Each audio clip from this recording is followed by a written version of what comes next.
AOS Coach's channel. I'm SHADOWHAMMER taking over. This is the worst idea he's ever done in his whole entire YouTube career. Yeah, shout out to AOS Coach. Shout out to AOS Coach for just making the worst straight up decision, right? Worst idea. Everyone, do we have our drinks? Cheers, everyone. Yo. This is the worst idea he's ever had, but let's see how this goes. I am here with some amazing guests. The former champion of Cine GT, Aelfbro. Hey guys.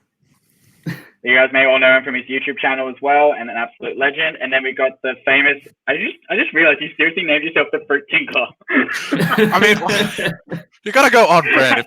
If there's one thing the Rage of Sigmar podcast network has taught me, is that you've got to sell your brand. All right, you've got to lean into it and sell it. So we got the Tasmanian legend, Randy, also known as the Fruit Tingle. He is well known for drinking that particular beverage. What is in it, by the way, again? What is in it, a Fruit Tingle? So okay, what we're gonna have is bartender's corner. So it's vodka.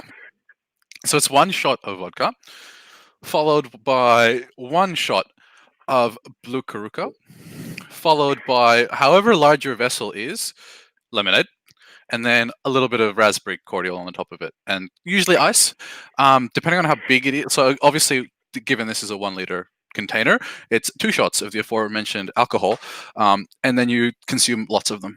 It tastes like blue. That's the only way to describe it.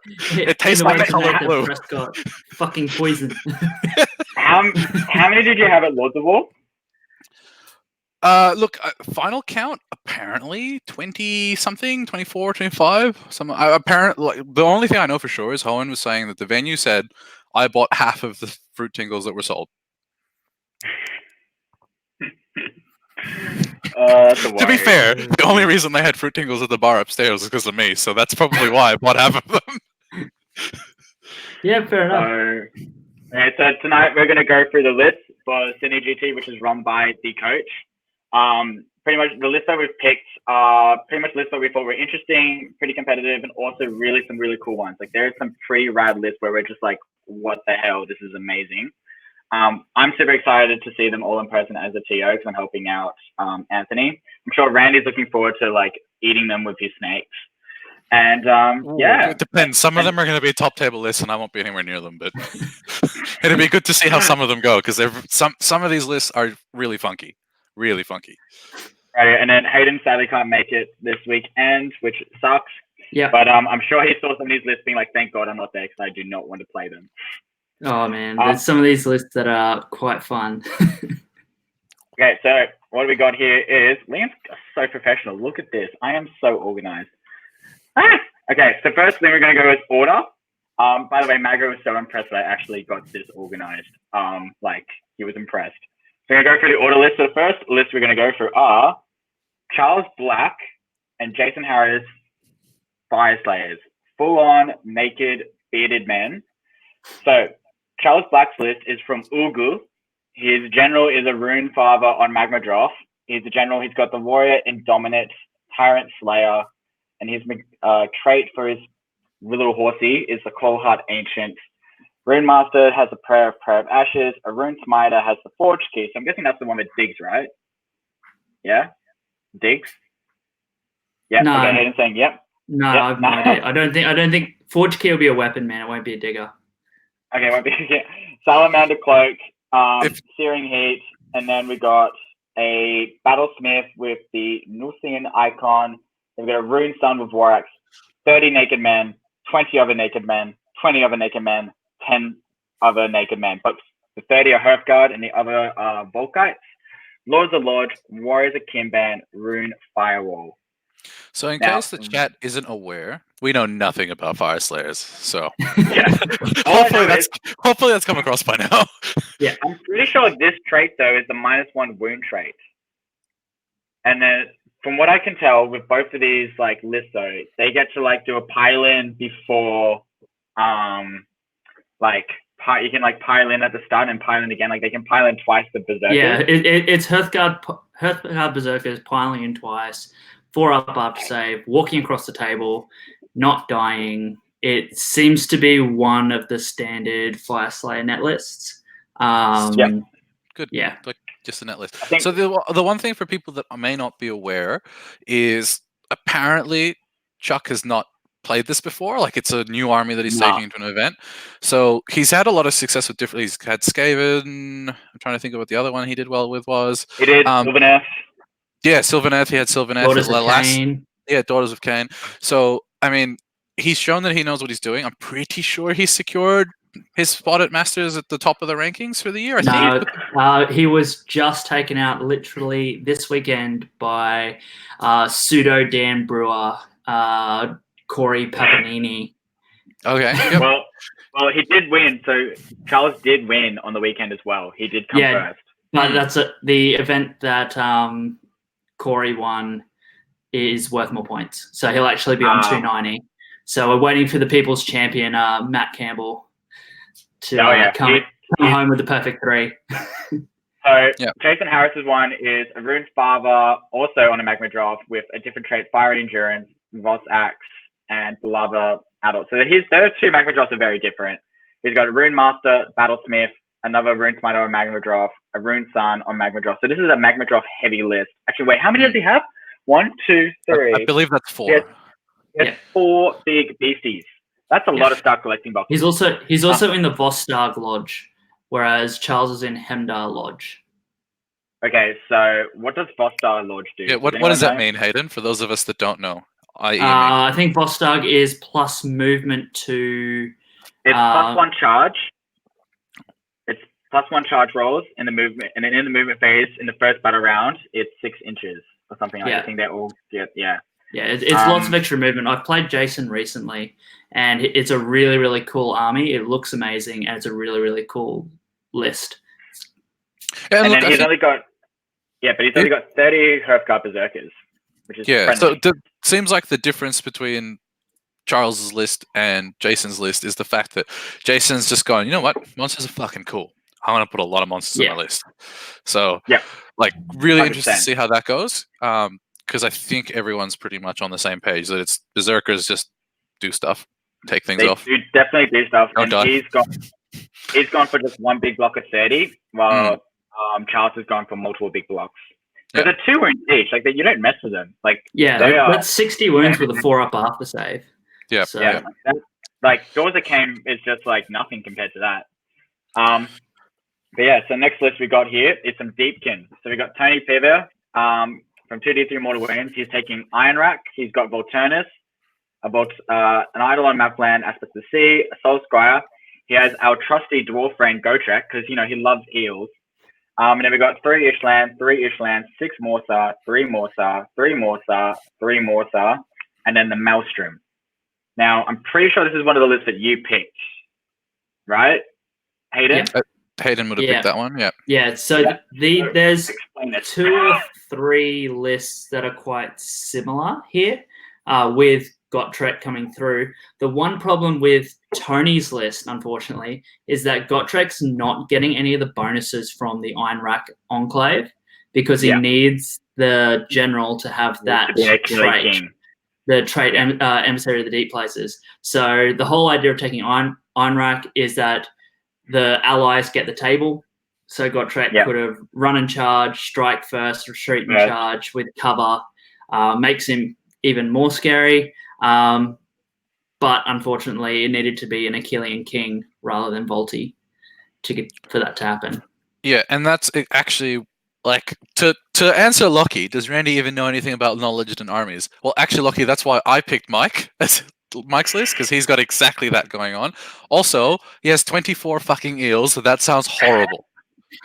It sounds like a positive play experience. So this guy's just going to be like, I deploy Gotrek. Cool. You deploy something else. And he just goes, eels. You just got to walk away at some point, right? By the time he deploys the 3rd unit and you're just going to like, I'm going to get a drink. I don't even care anymore.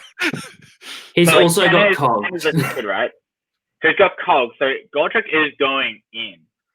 So I reckon what's going to happen is Penne is going to deep strike those eels with the Soul Scryer, the 2 units of 9 Morsar, because he thinks he's going to be tricky.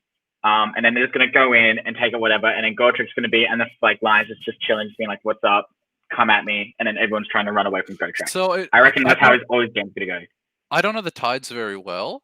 At what point in the game? So what tide buff So is going to be active when Gotrek actually gets to fight something? so turn 2, he's running and charging. So turn 2, he'll be fighting something more than likely. And then turn 3, he's piling in twice and fighting first. Can I just say something really cool as well? Is like battle round 1, it's +1 save because you're in cover. So he's actually on a 3-up, then a 3-up after save, and he's just deployed. Like that's all it is that he's just like chilling. So I reckon Penny's list with all the Gotrek is actually pretty darn good. Yeah. But yeah, like it is pretty cool. So I thought that was really cool. And also some of these names that people have brought with their like unit stuff are crazy.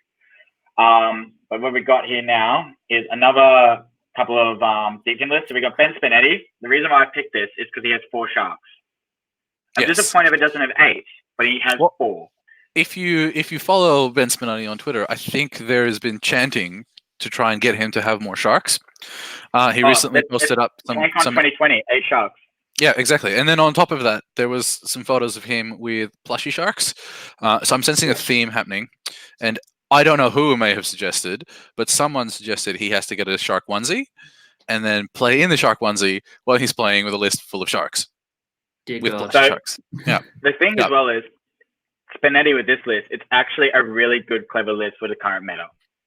So he's got Volturnus, Aspect of the Storm, Soul Scryer, Tidecaster, Warden of the Soul Ledgers, and he's got Thralls, Ishlan Guard, 6 Ishlan Guard, then 3 Ishlan Guard, 10 Reavers, 4 Alapexes, and a Bellwind Vortex. Now, I do know that, and I'm surprised that it's not in here, the spell that he's picked actually is from the Realm of Fire. And I need to ask him about this because I need to double check if it's right. But he has the Realm of Fire spell, which is +1 damage onto melee weapons. So the defensive heals can actually do damage. I forgot what's that spell called. It's the one from Realm of Fire. Yeah. The He's also got, I think we talked about earlier. Swords. Yeah. Isn't it? +1 damage. Yeah. He's also got amazing names for his characters.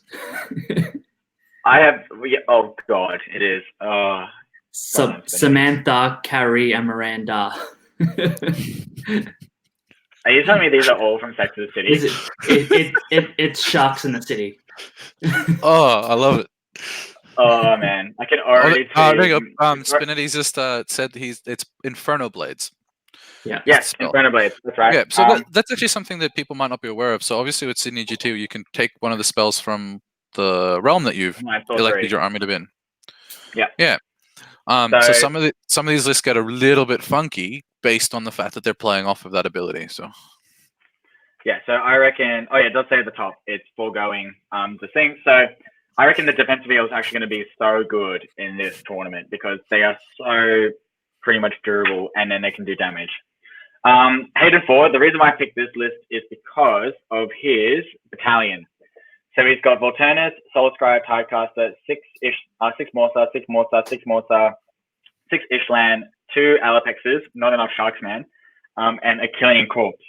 And a Leviathan. He has a turtle. Yeah. This guy has a goddamn turtle. It gets better, though. Spoiler for the chat. It gets better. Like, that is insane. And what does a Killing Corpse do? It's like reroll charges or reroll it's reroll 1 dice per phase while they're wholly within 12 of the Leviathan. Yeah. So that is so good for like shooting, hitting, like the whole thing. Like that Leviathan is going to be worth its points. What do you think, Randy? Yeah. Look, I'll be honest. Every time I say a Deepkin list, I forget they have other units other than eels. Like, look, you're not wrong. I was on this Wargamer stream last night. I was painting. And I saw an eel a turtle on the stream, and the first thing I said was, "Is that a turtle? Is that a goddamn turtle?" And he's like, "Yes, that is a goddamn turtle." Yeah, like, I mean, I don't really know what else to say about that. It's just it's almost pretty much it's almost done to death. Like, surely there's other lists that you can use from that book, especially like Morsa Guard spam. Like, Ishlan, like the defensive eels in MSU are actually really, really good. The Morsa Guard are such a glass cannon unit. So if you have something like a Slaanesh, something that can hit you at range, those Morrsarr Guard are just going to melt because they got a 4-up save. So Yeah. And I think Yeah, that's like, an interesting point. So all the books that have come out that have all these ASF shenanigan bullshit things that are happening, and the shooting meta that's starting to come out to counter that, because obviously you can't hit me first if I shoot you off, seems to really it's forcing some of these old builds to adapt or die. Yeah. Right? Like that's Exactly. just how I've started to see it a little bit. Is you've got all these eels, like you said, Hayden, if you charge in, do your thing, all great. But if I get to shoot you off first, or I get to attack before you do, then it doesn't really matter what your list brings. I'm just gonna 100%. I'm gonna out trick you. Yeah. Now, That's cool. now we've got two lists though that we think are super friendly, don't we? Aiden? Oh, yeah. Okay, Yeah. so we got the Hagnar list. So we got Crutch. Sean Tubman. I'm gonna first read out these both lists, and I'm gonna tell you which one I think is better. So Sean Tubman has Marathi, Slaughter Queen on Cauldron, who is the general that has all the good stuff for Hagnar, like Griff Ever Charm, Chasm of Murder Prayer, Hag Queen, one with Mars Sacrifice, one with the Blessing of Khaine, and Iron Circlet. And he has a Celestant Prime. Wait, what's his name, them at? Cow, dog, cat, fish. Okay, right. No, Sean's gone really far into the creative barrel to find these names for his lists. Some might assume he's just aiming for tournament points. Yeah, Almost. he is. Almost.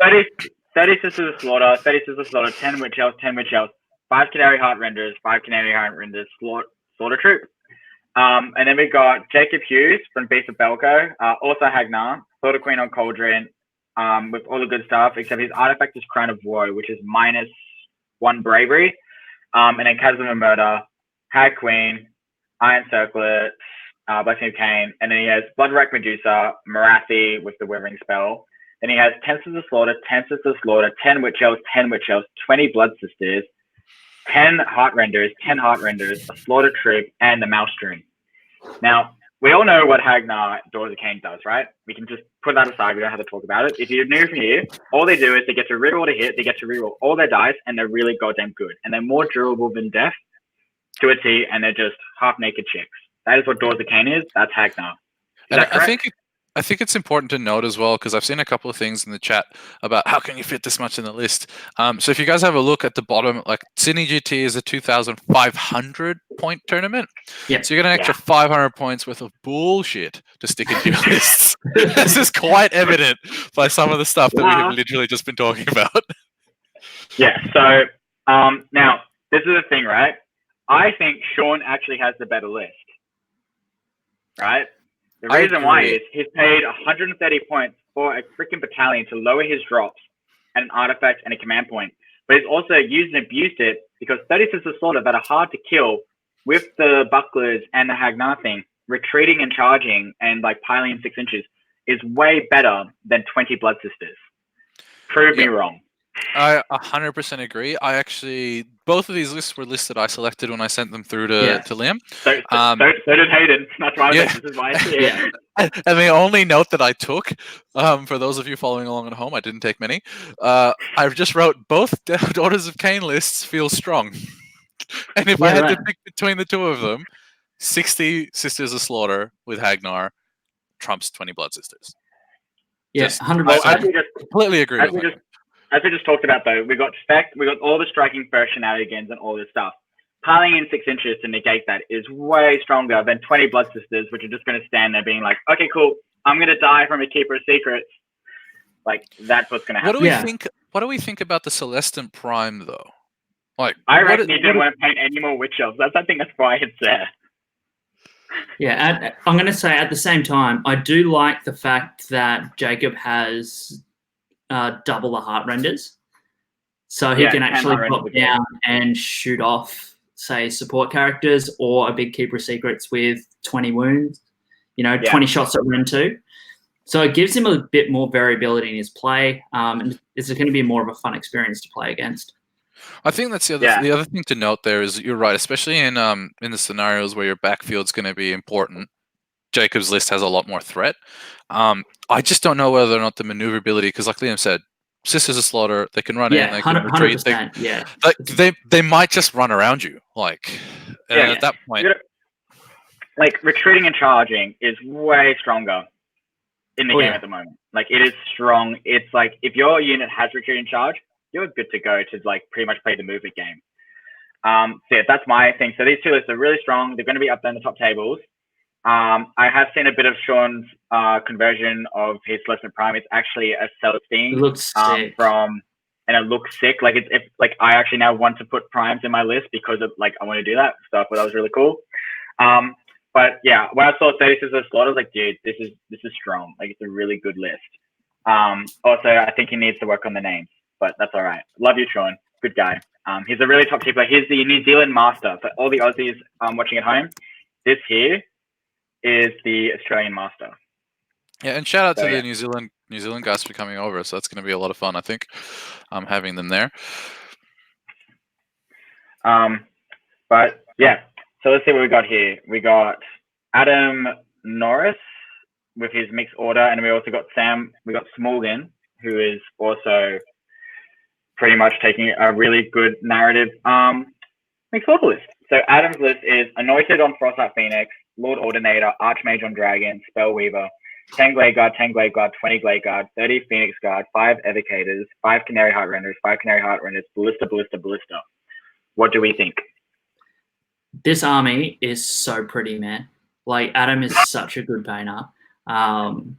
So it's going to be interesting to see how it goes on the table, but it's definitely one of those that's going to be up there for that Best Painted award for sure.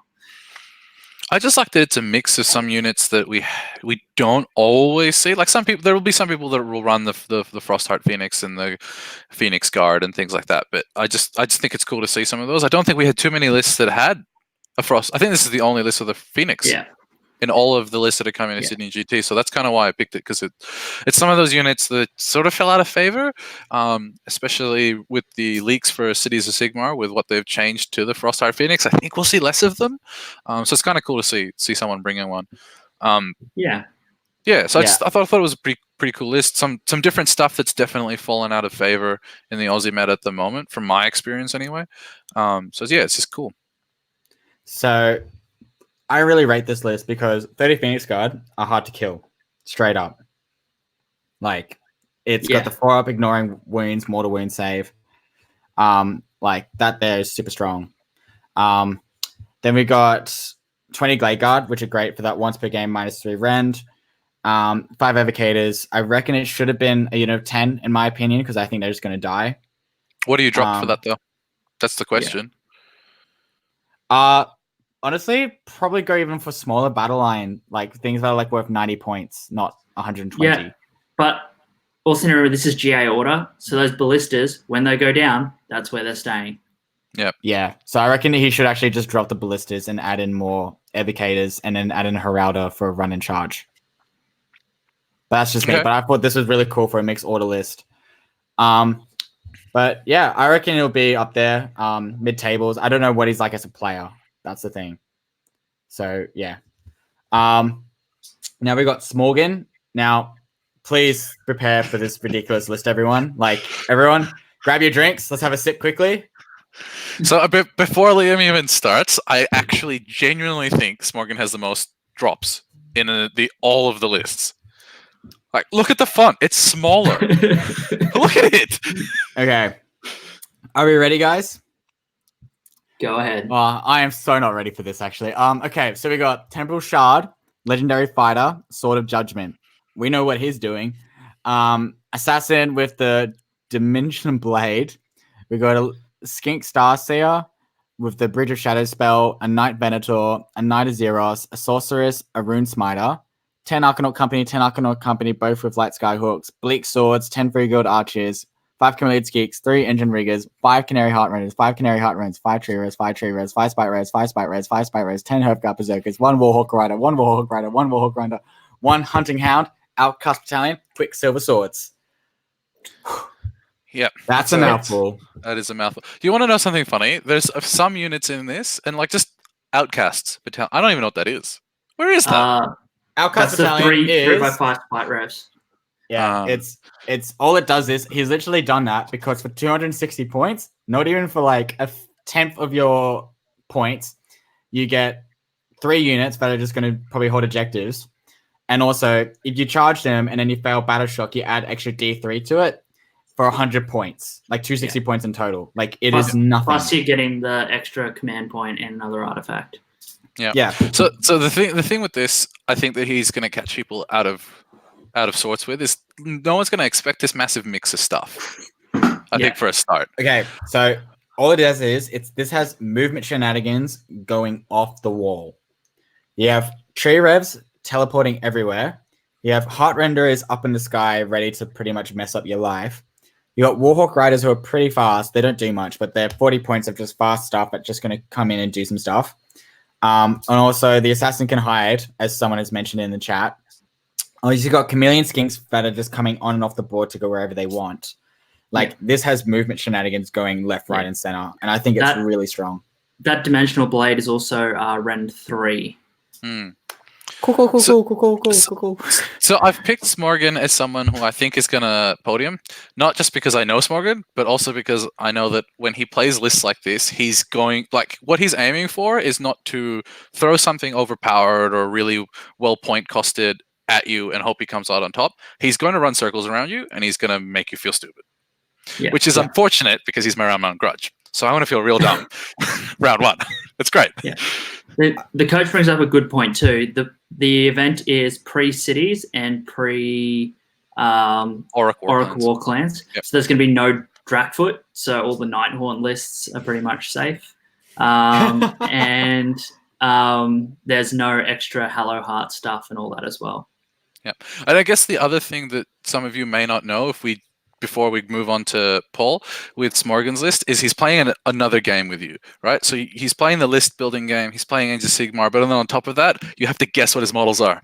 So he's put a lot of effort into converting them, and they're amazing. Like, honestly, I love his hobby, but WYSIWYG can be hard. But it's great. It's going to look awesome on the table. Now, I've picked this list because, guys, Bretonnia is coming. Yes. Oh, shit. Yeah. So Bretonnia is coming. And I think my only show note was Brett's boys. I don't know what any of it does. Like, I have no idea what this list does, but it's Bretonnia. Bretonnia's coming to Sydney GT.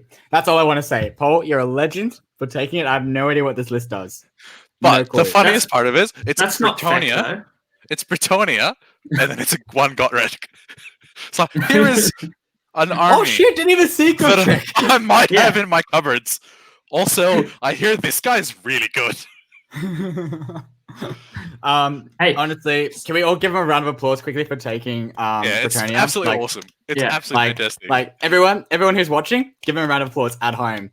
I'm so keen to see this. Just to be like, you took Bretonnia. Like, I don't know why, but you took Bretonnia. But yeah, really sad that he's not bringing the postman though. So I think it was more heartbreaking that they got removed. So I think this is a nicer way of being like, hey, I still got this. But now this list is awesome. And by the way, you two have all sent me this list. Like, both of you sent me this list. I have no idea what it does. Yeah. But yeah. So this is Andrew Big's list. Yeah, this is Order Serpentis. So we got, I am not reading these names out. So we got a Dreadlord on Black Dragon, a Knight Incantor, 10 Drakespawn Knights, 5 Drakespawn Knights, 5 Drakespawn Knights. Oh my god, dude, why have you done this to me? 5 Drakespawn Chariots, 5 Drakespawn Chariots. 1 Drakespawn Chariot, 1 Drakespawn Chariot, 1 Drakespawn Chariot, 3 Prosecutors with Celestial Hammers, 3 Vanguard Paladors, War Hydra, and the Imbond Drake Warhost, Balewind Vortex, and the Burning Head. I don't know what any of this shit does, except for the fact that I know his hobby. It's gonna look epic. Yeah, it's gonna look sweet. Absolutely fantastic. Andrew's the same guy that writes like all this really detailed backstory for his armies, isn't he? Yes, he is. So there is gonna be. By the way, just quickly, did anyone else see on Twitter that a guy wrote a whole novel on his army? For Raw, I think. Yeah. Raw 2019, wasn't it? Yeah. So everyone who's watching at the moment, there's a guy on Twitter. I forgot his name. It's on my Twitter. This guy wrote a whole novel on his army. So I can't wait for Bigwood to do the same thing. Like CanCon 2020 Bigwood, write a novel on your whole city's like life story. Yeah, it's definitely something to shoot for. Because apparently the gentleman that wrote that book, it wasn't just some of the narrative for his army, but it was also incorporating what he had done at the previous Realms at War events. So like it was this collection of short stories. So that'd be a really awesome thing for someone that's shooting for like a narrative prize to try and do. Well, Bigwood, I'm looking at you because this guy here, he writes awesome backstory. I'm not much of a reader, but I've read some of it. I was like, this is epic. So kudos to him. Yeah. And the reason I sent this one through to Liam, actually, I'm just checking my notes. So what I wrote down was it's basically the same as Order Draconis, right, Hayden? Nope. don't give me that, please. I'm still heartbroken. Come on. Hayden, do you know Drakes what are dragons, right? They just don't have wings. It's fun. Hayden, do you know what this does? Pretty much the Even Drake Warhost, I'm pretty sure helps with charges and shit. Yeah. Okay. I know that the Dreadlords are going to give +1 to wound and stuff like that. At this point in time, because it's pre-cities, none of it has rend except the Dreadlords and the Hydras. Okay. Well, so I think it's pretty the cool. Hydras are going to be super kill though, because they're still healing like D3 wounds a turn. Those Dreadlords and Black Dragon are come in and they're going to delete stuff because they hit like a truck. They hit like Dragon Lords. So, by the way, like just to let everyone know, last year, I'm pretty sure people. So last year, pretty sure most people thought that Bigwood was not playing it right, but then we looked at it closely and we thought he was because they actually are quite deadly. Yeah, they're really good. So are they as deadly as ever? Not as much as Ogres. Not as much as Ogres, but shout out to Doom. Shout out to Doom. Shout out to Doom. He's getting an Ogre book in like 2 weeks. He can be quiet. So here we go. Ashley McEwen. Now, I picked this list because I realized that none of you guys have because I know what this list does. This list here is absolute bonkers. So he is running Anvil Guard, Devotees of Sigmar. He's got a warrior priest who's the general with the warrior and shield, legendary fighter. What is a legendary fighter? I've seen that everywhere. With the Sword of Judgment, he's got another warrior priest with warhammer and shield, war altar, witch hunter, an Excelsior War Priest, a Celestant Prime, a Knight Incantor, 40 Flagellants, 40 Flagellants, 40 Flagellants, 20 Flagellants, Pilgrim of Wrath, endless spells and stuff. He's got the Soul Seeker one and the Everblaze Comet. Yeah, Bodie McBoatface. So now, Liam, do you guys know what Flagellants do? They hit themselves because of religion? Yes. So pretty much if they die, if like 5 or more models die, they get +1 to hit or more attacks. They do mortal wounds for every model that battle shocks off. So if you don't kill that whole unit and it battle shocks off, so let's just say like 10 ran away, right? He rolls 10 dice, 4 ups do mortal wounds to you. He picks an enemy unit within 6 inches. Like they throw their flails over. Yeah, that makes sense. Yeah. So like, makes out. Like they have a 6-up ward. There's a way where you can like get 2 6-up wards and stuff. So he almost has a 5-up ward like Doors of Khaine. So yeah, this list is really good. He's got the Soul Seeker. He's got the Uber Driver. And the Uber Driver is going to go choo-choo and just chugga along to get where he needs to be with his Flagellants. Because like one model is nothing to him when he has like 100. Yeah. So just to backtrack really quickly, Legendary Fighter, I looked it up because we have the power of the internet, is apparently +1 attack to a chosen melee weapon each combat phase. Yeah. Cool. So that Warrior Priest is going to do damage, I guess. Yep. But Legendary Fighter plus Sword of Judgment seems really good. So pretty much this list here, Anvil Guard as well, was one of the old Firestorm cities where we all thought was bullshit because enemy units have to retreat.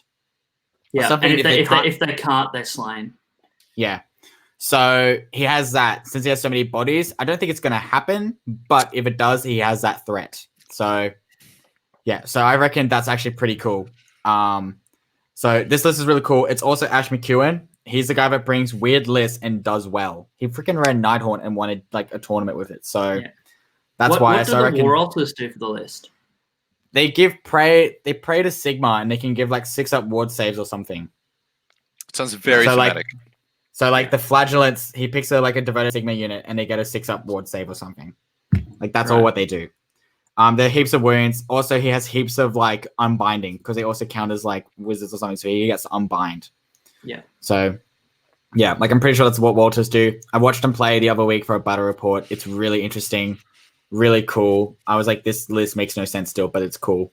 So yeah, so I thought put that there because this list looks cool and it's something that we'll never see. Like Again, after this. because of this. Like because it's been removed. So kudos to Ash for taking it. He did. I remember when they announced the Season Sigma book and they removed his army. He was pretty devastated and he was not going to take this list because he's like, what's the point if my army's not supported? But oh, hang on, Ash is here. He says the War Altar gives +1 to hit. There we go. Thanks, Ash. So they stack? Those, Because there's two of them. yes. +1 to hit and charge. Yeah. But do Yes, they stack? because- Because there's two of them. Yes. Because guess what? It's an old war scroll that does not exist after this weekend. Oh boy. Get Shout out- excited. Shout out to Old War Scrolls that are busted. Also, just quickly before we move on, Liam, just for chat, so I'm pretty sure Coach has been spamming the SAGT, not Army list. SGT army list. So we're only talking to some of the ones that we've picked as kooky or cool or whatever it might be. There's a whole bunch. There's 100 lists because there's 100 Yeah. players, something along those lines. So by all Yeah. means, make sure you check some of those ones out for some of those other people that we may or may not have selected. In fact, because they're all the same. And just have a bit of a look at some of the ones that we may not have decided to feature on here. Now, this list is cool because it's painted in rainbow theme, but also the fabulous. general who's running it is actually really good. So we got Mystic Frog, Slan Star Master. I'm not going to read out the names, but I thought that was a cool one. We got Eternity Warden, Engine of the Gods, Skink Priest, Skink Star Priest, 5 Saurus Guard, 5 Saurus Guard, 5 Saurus Guards, 10 Skinks, Basilodon with snakes, Ethereal Star Host, Chromatic Cogs. So This I is a sent- summoning battery. It is a summoning battery, but the reason I put it in was there's 3 Bastillodons with snakes. So Now, if anyone do you knows know- what Bastillodons with snakes do, or has Yeah. played against Bastillodon with snakes, you will realize this is not a good thing for whoever is going to It's play a him. bad time. It's a very Like- bad time. Like I Yeah. have played against him. I've played against a similar list to this, right? With 2 Bastillodons. And he's like, Snake Basties are better than Solar Beams. I was like, haha, good joke. No, he is completely correct. 100% correct. He is completely correct. They are way better. So the fact that he's got 3 of them, like, for anyone who doesn't know, it's like a little fun game. Like the cool thing about Seraphon is that most of their war scrolls are a fun game. So he gets to pick if there's 6 units around enemy units around him, he aligns 1 dice, like 1 number to them. He rolls how many dice? Like 6 or something for each one. I think it's 6. Let me quickly double check for you. It's 6 or 10 or something. It's something ridiculous. And then he matches that, and that unit takes a mortal wound. Like that's all it is. And it's at the start of the combat phase, which means that also happens in the enemy's turn. So he gets to do that twice. So it's double. So it's almost 12 mortal wounds a turn. Okay, let's Is that correct, Randy? I've just brought it up. Bastillodon. So, Tide of Snakes. At the start of each combat phase, Bastillodon carrying Arc of Sotek can unleash a tide of venomous serpents. Pick up to 6 enemy units within 8 inches and mark each one with a dice showing a different number. Then roll 12 dice to see where the snakes go. Each enemy unit suffers 1 mortal wound for each roll that matches the number on its dice. Any dice that do not roll a matching number have no effect as the snakes slither away. So that is So- almost okay. So hear me this right. In 1 battle turn, so like both your turn and your opponent's, that is 24 mortal wound output there. Mm. If there's 6 enemy units, and Yep. there's 3 Bastillodons, you do the math. Yep. Like it is not friendly. So Um, it's another example of old War Scrolls doing silly things, mixed with old War Scrolls taking up a whole bunch of everyone's fucking round time. Yeah. Yeah. Like, But- honestly, but- how long does that yeah. take? You're not wrong, but yeah. How long does that take? Yeah, look, I've told Chris to speed it up, but anyways, can I just say the fact that he's also a master level general, this list is scary. The Eternal Star Host gives them like the Saurus Guard like +1 save. He gives an extra artifact, like it's good stuff. Also, has anyone else realized that everyone's taking the same goddamn realm spell? Inferno Blades are also in here. Yep. Everyone is really good at being creative and writing different lists. So yeah, so what do you guys think Chris is going to do? Do you think he's going to be up there in the top tables? I Yes. say I It definitely depends do. on matchups. I don't even think it depends on matchups. I think in some cases, like, okay, it'll come down a little bit to RNG because if he rolls really well with Yeah. those Bastillodons, there's just some lists that would probably be bad matchups for him are going to go his way. Yeah. Yeah. So it's just one of those.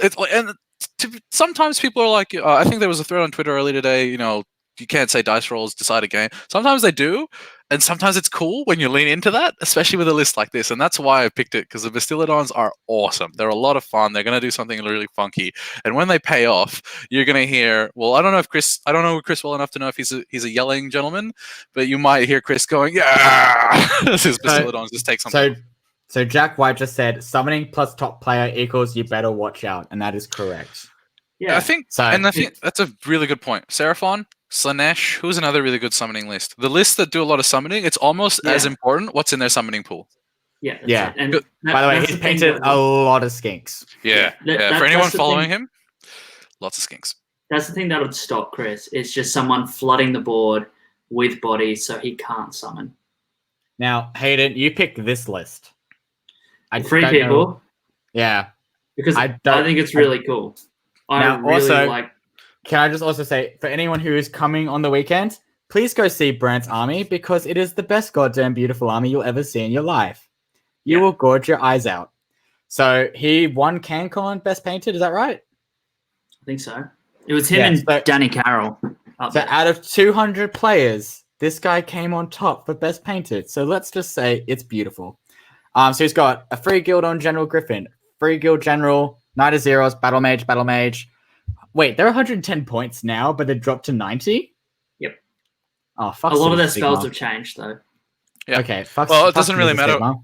It doesn't really matter what their spells have changed to because they get all the realm spells, so they're never going to be casting their own. It's fine. Don't worry about it. And it's not hard, So we got 20 free guild guard, 10 free guild handgunners, 30 crossbowmen, 20 guard, 10 great swords, 10 handgunners, 10 guard, 3 demigriff knights, 5 outriders, 5 pistoliers, 3 guild regiment, Balewind Vortex, Emerald Lightswarm, Geminids of Ulgul. Explain to this me, Hayden. What does it do?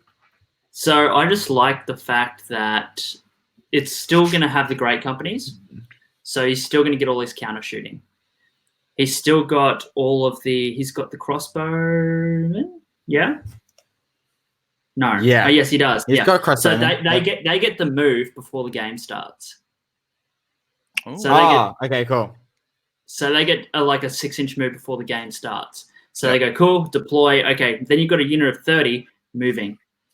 So you get a lot of movement out of that. Plus he's got Life Swarm. So Life Swarm is bringing back D3 or, depending on the realm, D6 of those 1 wound models per turn.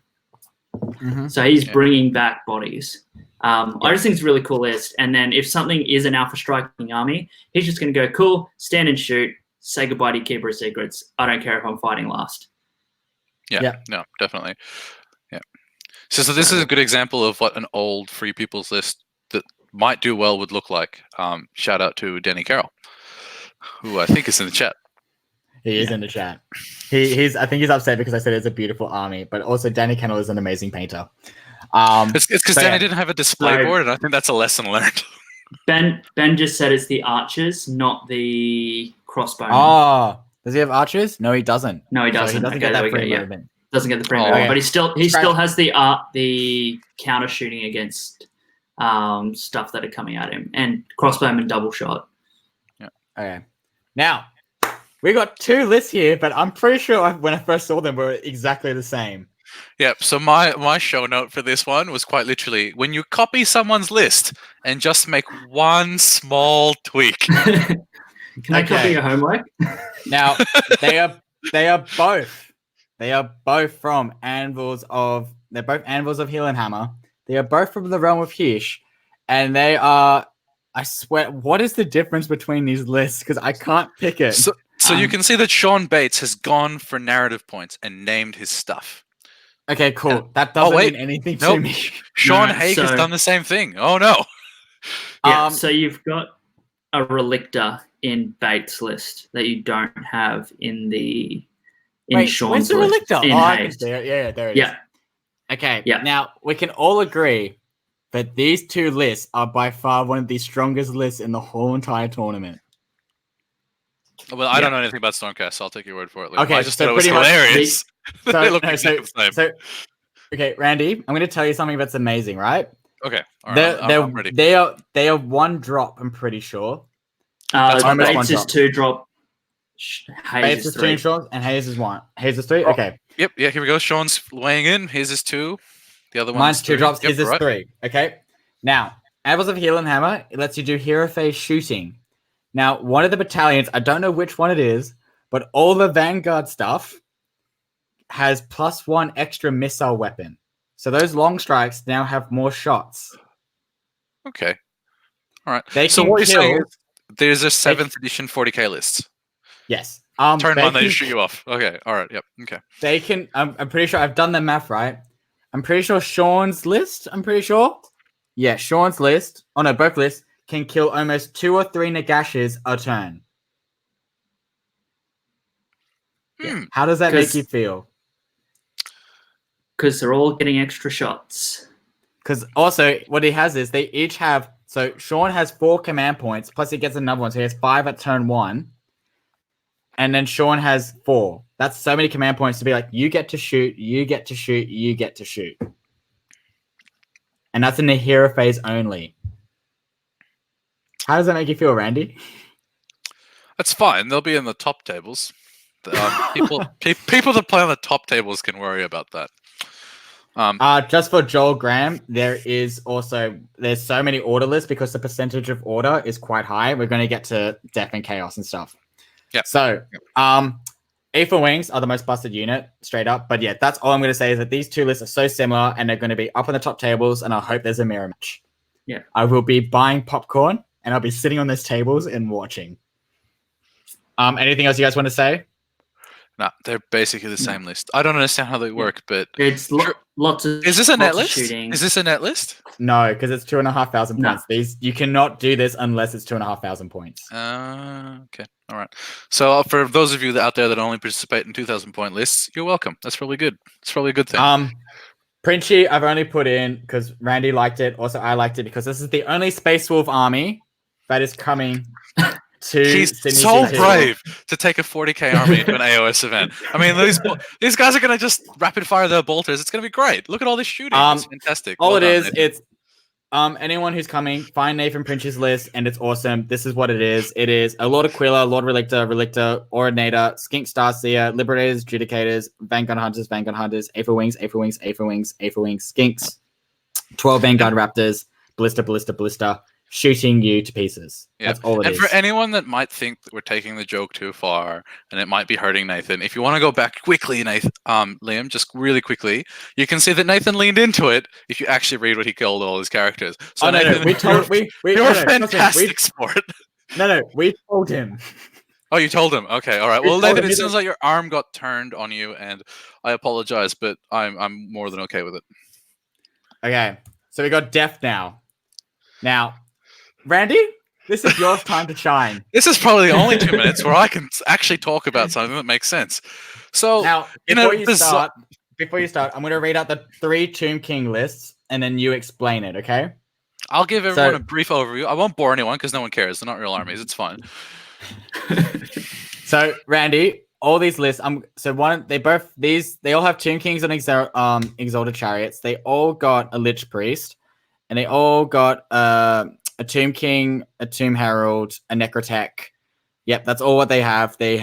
Yours has 5 Skeleton Horsemen, 20 Legionnaires, 3 Chariots, 6 Ushapti with the Blade Stave, and Necropolis Knights and the Bone Giant. Dan Brewer has 10 Legionnaires, 5 Horsemen, 6 Chariots, 6 Necropolis Knights, 15 Tomb Guard, and 6 Ushapti. But then Braden here has taken Tomb King on his Altar Chariot, Herald, Priest, Necrotech, Tomb King, 40 Legionnaires, 6 Chariots, 5 Direwolves, 6 Necropolis Knights. Explain to me all this stuff. Go. So the first thing I'll quickly say is, A, it's awesome that there's 3 Tomb King lists. B, it's not awesome that there's 3 Tomb King lists because one of them is Dan Brewer. He's going to place higher than me, so fuck you, Dan. He He's gonna said take it, my not me. he's gonna take my badge, and that's not okay, Dan. It's the only thing I've got. All right. So look, me and Dan's lists are really similar. And I think that's just because some of the stuff that we're playing is just really good value for what it can do. One of the differences is Dan's got 15 Tomb Guard. He really enjoys it. He's shared with me that he really likes the models. They are fantastic sculpts. I think he's done a smarter thing in that he split his blocks of Legionnaires into 2 blocks of 10. So one thing that in order to run a Tomb King list when you're running the snakes and Ushabti, like they're really points heavy. So he's actually got more ways to score objectives than I do, which I think is really neat. He's got a cool trick with the Inferno Blades, where he can do some funky stuff with his adding extra wounds to things like Ushabti, which are D3 damage. Some of the snake stuff. It's pretty cool. I've got a Bone Giant in there because it's funny. Like it does stuff. Like it'll waka waka waka. But the one I really want to talk about, because I'm not going to bore everyone. I talk about Tomb Kings all the fucking time. No one really cares. I want to talk about Breton. Breton is the next level. This guy is a Tomb King genius. All right, he has 2 Tomb Heralds. Now we were talking about how old War Scrolls can do some funky stuff. I wasn't aware of this until I read Breton's list. But when you read the Tomb Herald notes, it actually says that when the Tomb Herald plants his banner, you can return 1 base to a unit within 24 inches. You read it carefully. Unlike new War Scrolls, it doesn't say if a Tomb Herald or more. It literally it's only talking about the one that gets to do it. So what his list is doing is he has 2 Tomb Heralds on steeds that can move 12 inches, that if they both plant their banners at the same fucking time, that's 2 bases of snakes. The unit of snakes brings a unit of snakes back a turn. That's 15 wounds of snakes. This is mine. Breton, I'm stealing that. That's bullshit. That's amazing. How do you deal with 3 bases of snakes coming back a turn? These things are fucked on their own when they bring 1. Oh, this man is amazing. Like, I'm going to hug him. I'm going to buy him a fruit tingle. And I'm just going to whisper sweet nothings into his ear. Because this is going into my Kankon list. It's that broken, in my opinion. It's fucked. It's amazing. Also, while we're on the topic of fake armies, Bretonnia, 1 list. Tomb Kings, 3 lists. Chaos Dwarves, spoiler alert, no lists. Real fake army. Fuck you, Chaos Dwarves. That's it. That's all I've got. That's all you got? That's all I've got. I'm really excited. I could talk about this for probably all I can say is the fact that Dan Brewer is coming to this event. He's going to be at the top tables. It's going to ruin it for me because that's the problem. The problem is his list and my list, if you go back, are so similar that for all intents and purposes, you could say that they're almost interchangeable, right? Like there's a little bit of small tweaky stuff on Bone Giant versus his Tomb Guards, whatever. He's going to place better than me, right? And what that means is I literally have no other excuse for how badly I do at tournaments other than the fact that I'm a shit general, right? And that's really disappointing for me on a personal level. I'm going to have a drink now. Okay. Now, this list I picked because I know this guy, and also this by far is one of the smartest death lists written. It is Manfred, a Necromancer, a White King on a steed, who is the general of the Lord of Nagazia, Gravesand, Time Glass. Necromancers have Overwhelming Dread, and Manfred has the Vile Transference. He has 30 Graveguard, 40 Skellies, 10 Skellies, 15 Black Knights, Death March, Cogs, Geminids, and the Palisade. This list is amazing. Now, if anyone who doesn't know what... So many bodies, and this game is about objectives, movement, and bodies at the moment in the current meta. This guy here, 30, 40, 40, that is amazing. Like, that is so hard to churn through. Graveguard are amazing now for their point drop. Death March makes them quicker. So, yeah, I reckon the only thing that this guy's going to struggle with is shooting. If he gets paired up with one of those Stormcast armies, he's done. That's all it is to me. So, yeah, like Matt's a great general. Like, he is awesome. So, this here is up there as one of my top 10. So, yeah, like it's insane. Don't you guys agree? Pretty good list. Also, Manfred for 1 command point gets to reroll hit rolls and win rolls for things within 15 inches. Yeah, look, those 90 Skeleton Warriors are going to do a lot more work than some people think. Yeah. lot more work than some people think. They'll just be like, yeah, the skeleton warriors, their profile's shit. And then when 40 of them try to pile into you, And you're gonna piling have twice.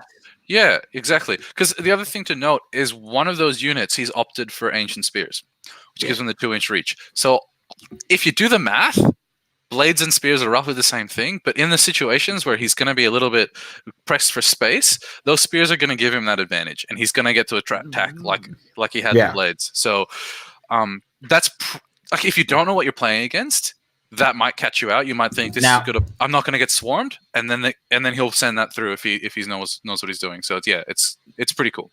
Now you're talking about the skeleton roys. My biggest threat ever is the Black Knights. Those Black Knights are brutal on the charge, especially with the Necromancer spell, piling in twice, 2 damage on the charge. They are insane, especially with Manfred's command ability. So this is the list to watch out for. He's a great general. He's up there in my top 10, top 5. Like that's my thing. Definitely. Now I picked this list. I'm pretty sure Hayden or someone else picked this list because this is awesome. Like, what the hell? I think I picked this list. Soulblight army. You probably did. Deke Johnson, yes. So my only show note was Vargeists? Question mark. There's so many of them. Amazing. There's so many of them. It's because it's Soulblight. Yeah, so many of them. But here we go. So we got Vampire Lord and Zombie Dragon with Ethereal Amulet because they pretty much all come with one now. It should just be added into the War Scroll, to be honest. We got Command Trait Mistform. Don't know what that does. He's got the Shield and Chalice and Lance. He's got the Amethyst Pinions, Overwhelming Dread on Manfred, and he's also got a Vampire Lord with Vile Transference and is a Flying Horror. 6 Vargeist, 6 Vargeist, 6 Vargeist, 6 Vargeist, 10 Train Rassport, 10 Train Rassport as an ally. Great to have bodies on those objectives. Then we got Geminids of Ulgu, Quicksilver Swords, and the Gnashing Drawers. This list is cool. He's an awesome hobbyist, a list to check out for, and also a hobbyist to look out for. He does beautiful paint jobs. I just all I can say is Vargeist. This is awesome. I love it. Like I love it. I don't know how he's gonna go, but he's gonna have a fucking great time. Oh, he's gonna have an amazing time. Yeah, 24 Vargeist. It's amazing. It's so good. It's amazing. I don't know what else to say, but it's amazing. So shout out to the chat. So they were saying that Mistform is retreat and charge. So when you've got a zombie lord, zombie dragon with a bro on the top with an ethereal amulet that can retreat and charge, yeah, okay, that's gonna do things. Yep. So because the lance on the charge does 3 damage. That's fine. Thanks, chat. You're the best. Clint Mallet. Now let's all give him a clap for doing 240 tickets at CanCon. Like that is insane. Yeah. Yep, 240, 60 secret tickets for those last guys that missed out. It's going to be fantastic. Can we all just say this list is amazing in so many levels that it doesn't make sense? We got Manfred, we got Neferata, we got Arcan, and then we got a Vampire Lord, Lord Executioner, and a Khan Wraith. And then we got Direwolves, 4 Morghast Archive, 2 Harbingers. The Archive have halberds, and we got swords on the Harbingers and Quicksilver Swords. Yeah. And his border command point. Now, this list, I just love how there's a Vampire Lord just being in charge of all 3 Mortarks. Being like, screw you, you're not the boss, I'm the boss, let's go. It definitely doesn't make sense, that's for sure. But, can I say, lowest body count death army. Yeah. It's almost like Clint just wants to play with heroes. He does. Yeah. But that is awesome, and I love it. It's their hobby, and the fact that Clint's taking this, I think it's awesome. He's got them all painted up. Well, I don't think I've seen anyone else at any tournament that I've been to take Morghast, Archive, or Harbinger. Nah, they were around when the Legions and the Gash book first came out. They were everywhere because 3 to 6 charge with halberds are amazing. Yeah. But they slowly dipped away after the introduction of the Grimghast Reapers. Yeah. Because for that point cost, they do way more damage. But this can pretty much say, they can just tell that he just goes, I'm traveling. I don't want to take a shit ton of models. This is what I'm taking. Oh my God. Amen. Amen to that. Oof. Yeah. So, yeah, I love this list. I think it's really cool. All he's missing is Nagash, to be honest. Yeah, That's yeah. all he's missing. So could you drop the Morghast and take Nagash for 600? Yes. Not quite. He's No, there. but he could take out one of the Lord Executioners and do it. So all of a sudden, Clint has gone from making a really great list that's easy to travel to having missed out on a fantastic opportunity to just run 5 bros. five bros. Man. 5 bros. It's like, what is the theme of your list? Grand Alliance death? Question mark.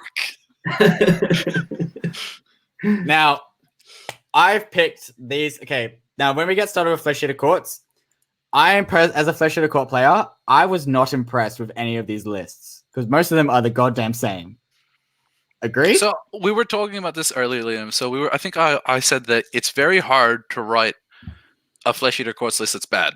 And then you said, no, you can write a bad Flesh Eater Courts list. So for benefit of chat, what I did was this. If you write a bad Flesh Eater Courts list, it's pretty bad. But then you compare that book to other books, and you write a good list from those books, and it's about there. So all of a sudden, your really shit list still pretty good. So, fuck Vic. So they're all Blisterkin, +2 move. They get to have a command ability where they can like just redeploy and stuff. That's all it really is in fancy stuff. So pretty much Bradley has Terrorgeist with all the stuff with a Griff Feather Charm.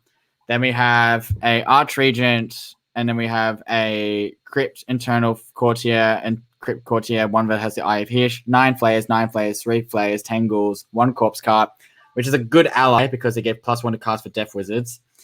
And then a Horrorghast. And then we got Jeremy here that's taking an Archregent, Terrorgeist, Vargolf. Now, this list I think is actually the coolest list.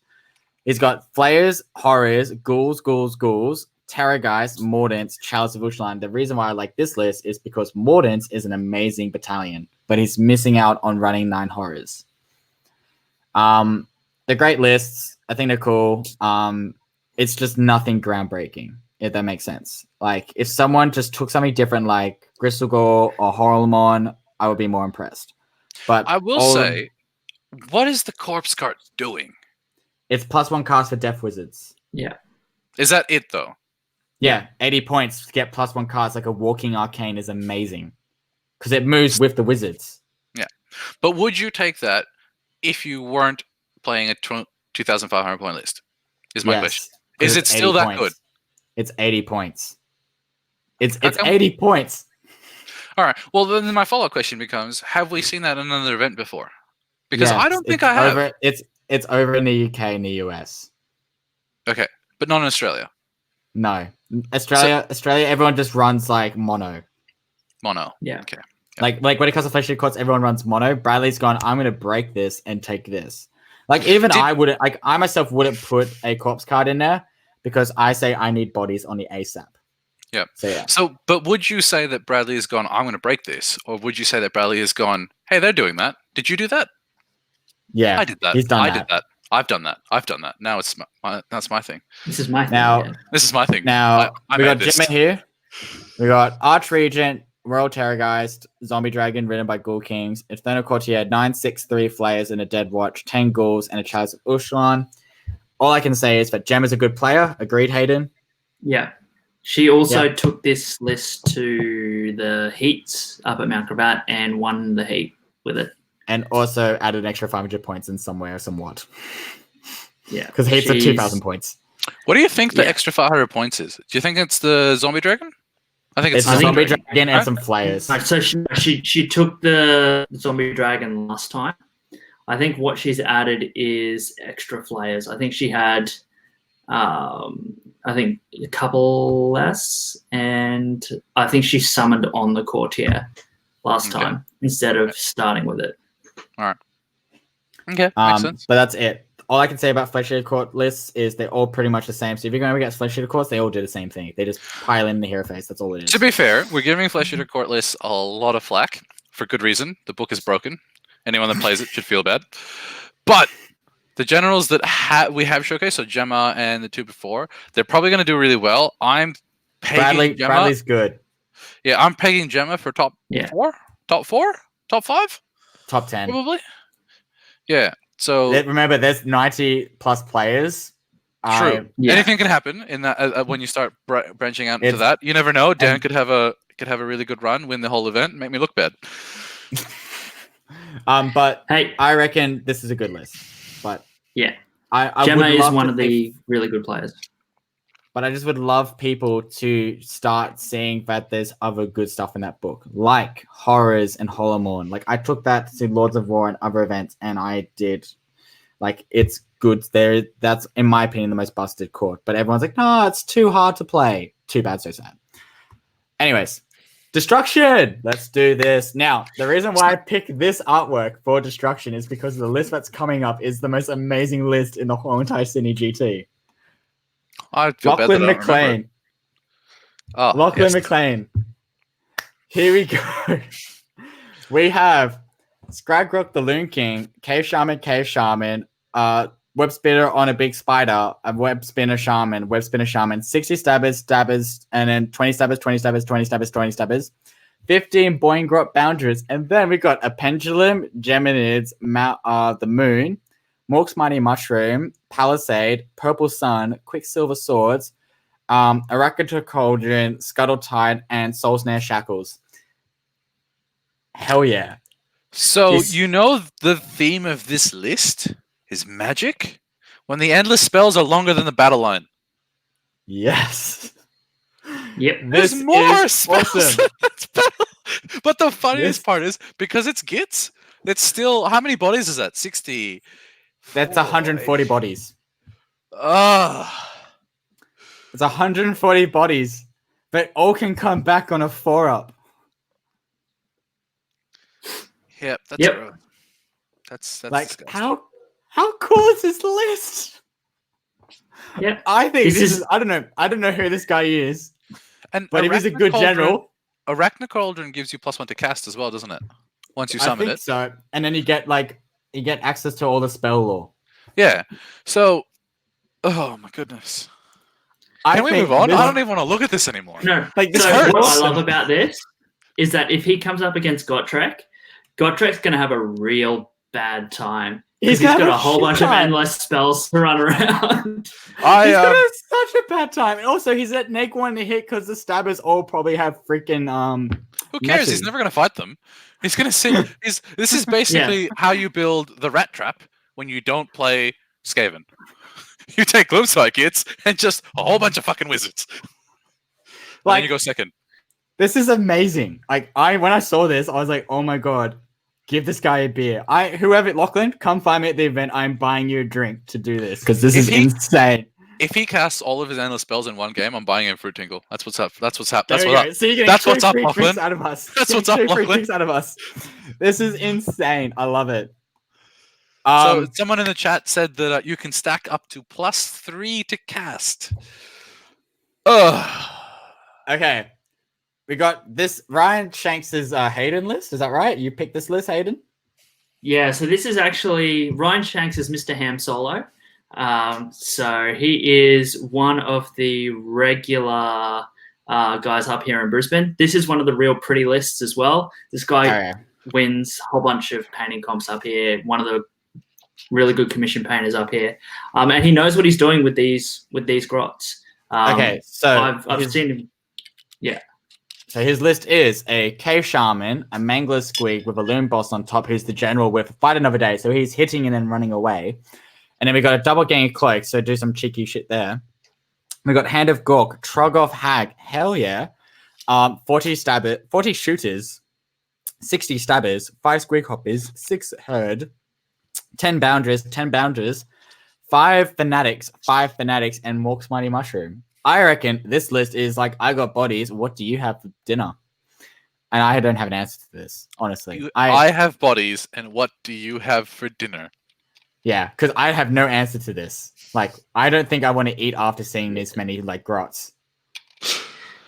Yeah. So Like that's 100 in 2 units. There's 100 grots.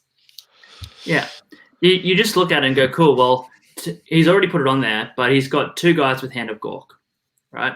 So you've got big teleporting units going around the board, putting them down with 9 fanatics. inches away. With fanatics, 9 inches away. That Trogoth Hag isn't dying. You really got to try and put a lot into it to kill it. And those Boingok Bounders are just going to surprise a lot of people, I think, especially if they haven't played against the Gitz, and especially like the Squig version of Gitz before. They're definitely going to catch a lot of people out. I know that when I played Simon Hall, I really underestimated the Bounders, and they took out like a Durthu and a Tree Lord Ancient in a turn and a half. So Gemma's just pointed in and says that it's a really good list and the army looks amazing. So that's going to be something to look forward to. But Hayden, when you say the Boingok Bounders are going to take people by surprise, do you want to ruin some of Ryan Shank's time and just tell us what that surprise might be? They do a bunch of mortal wounds. Yeah, they do. So, they do a bunch of mortal got wounds, output. And they have that random movement, but at the same time, they can be real quick or they can be real slow. So that's the problem with Squigs, is that the consistency is not there. Where will we see Ryan? On top tables, mid tables? Depending on matchups? Yeah, it just depends. It all depends on matchups. But he's got one of those lists that has a lot of answers to a lot of armies. So I guess we'll just see how he goes. Slaanesh should have a real bad time against this. Oh, yeah. Now, Matt Holt. I think most of us picked this list because this is... Matt Holt! So we got a Tyrant who is the general with the great... I have no idea how to pronounce that. But anyways, his trait is Might is Right, and he's got Gear Strike. He's got a Butcher with Cleaver and another Butcher with Cleaver. 3 Ogres, 3 Ogres, 3 Ogres, 3 Ogres. And then we have 3 Iron Guts, 6 Iron Guts, 20 Grots, 1 Grot Scrap Launcher. And then we got 1 Giant, 2 Giants, 3 Giants, 4 Giants, 5 Giants, and Suffocating Gravetide. So literally everything on the list doesn't matter except the fact that you started talking about giants. So Matt Holt, King of Giants. This is amazing. Who has ever run 5 giants at one time? This is awesome. So let's all give him a round of applause for doing the best thing ever. Hell This is my pick for coolest army. That's yeah. Awesome. 5 giants and then a whole bunch of big fat boys. Awesome. Fantastic. Mate, this list is #dadbod. Yes. Yes. Matt, you have to. Sorry, Doom, but this has taken your name or #dadbod because this is dadbod. Yeah, dad goddamn bod. Paint half his face blue, take his shirt off, smack his belly around, and he's gonna be Doom Darkness 2.0. This is awesome. So I reckon it's just a cool list. I can't deny it. The other thing that I think is really cool about this list is it's got a Grot Scrap Launcher. I don't think I've really seen too many of those. I've seen Iron Blasters. I haven't seen a Scrap Launcher. I think they're different. I might be wrong. But yeah, it's just giants. I chose this list because can we just say this list is called Piggy Piggy Piggy Go Go Go? Because this has a Mega Boss or Maw Crusher. Trust me, he's got a Mega Boss or Maw Crusher, Randy. Chopper and Riptooth Fist, Ironclad, Ethereal Amulet, Gordrak. So he's got 2 Mega Bosses. One is Gordrak. He's got a War Chanter. He's got a Cave Shaman. Then he's got 6 Gore Grunters, 6 Gore Grunters, 3 Gore Grunters, 3 Gore Grunters, 3 Gore Grunters, Iron Fist, Iron Suns. What the hell is this? Isn't that 1 drop? Yeah, it's 1 drop. I think we've lost... no, it's 2 drop because he's got the Fun Go Cave Shaman. All right, there you go. I've lost Randy completely. I just keep hearing someone running this on a table and just going squeak. Kirby. Oh, there's oinking noises, oink oink the whole way through. Oh, oink, there's just so many role-playing opportunities with a list like this. It's fantastic, regardless of how they play on the table. But how cool is this list? I always talk about Gore Grunters being amazing, and they're actually really durable because they're 5 wounds each. 5 wounds. 5 wounds each. They've got a lot of movement. Even in the old, before we even talk about Uruk War Clans, the old Ironjawz book, they've got lots of movement, 5 wounds. When they get the charge off, they actually do a lot of damage. If you can, they don't have massive damage. Yeah, and then they die. But somehow when you build a list like this, I don't think you care about that. Okay, let's just say this right. Ben, you have to make pink noises like the whole way through. Like it's just has to happen. Yeah, But yeah, I thought this was really cool list. AOS coach will put up a narrative prize for whoever makes the best theme noise during the event. Okay, last faction, guys. You ready? Now, we've picked this list because of one particular reason. We're going to zoom into this guy's name. Are you reading it out, Liam? Or are you going to grace the chat with your attempt to read this in a serious and clear tone? No, I am not reading this because what I'm going to say is, Dan Worthington, wherever you are, right? You are going to be reading this guy's name out every time when he casts a spell for your whole entire tournament journey. The whole reason off the table. The whole reason I put this one up was I don't know what Skaven do, but can we appreciate this hero's name, please? I'm going to try and read it out. So what is it? Well, we've got Sesperilux, the Grand Illuminator, Bane of Shadow, Archpriest of Scourges and Tropic, Festering Claw in the Dark, Architect of Decay, First among the Chosen of Clan Lumicite, Wielder of the Tome Corrumpere, Advisor to the Plagues, Beckoner of the Foul Tides, Summoner of Portents Unkind, Ruler of the Dim Hold, Praised Missionary of the Horned Rat, Terrible Feller of Man and Elf Thing, Artificer of 13,000 Poxes. 140 points, Gracia. Yeah, I think that's probably more characters than the rest of the heroes section put together. It is.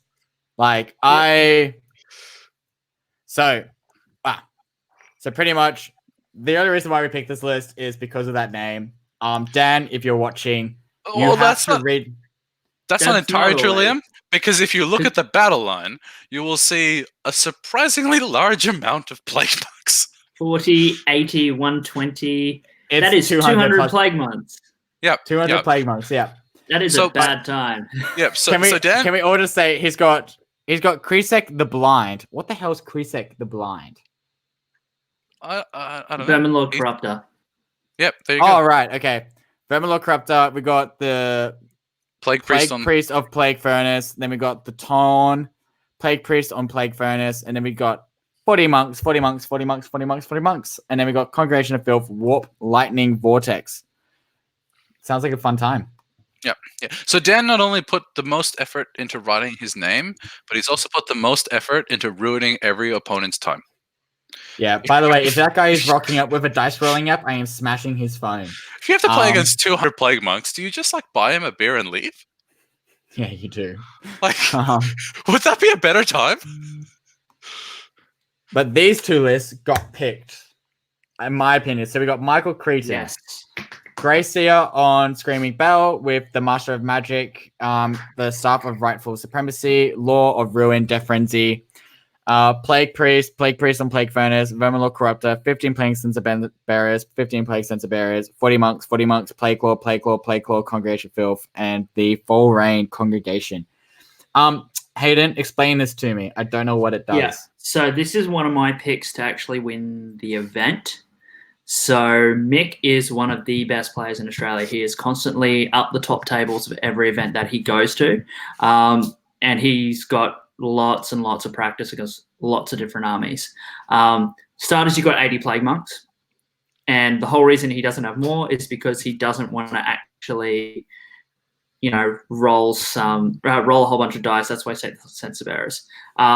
The Plague Claw. So when those lovely Plague Claws shoot in the Foul Rain Congregation, they're doing something like 2d6 mortal wounds to every unit within when they shoot at units of 10 or more.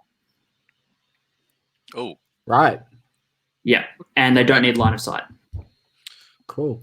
So they're just shooting over the top, clearing chaff, letting the Plague Monks run through and just wipe out entire armies.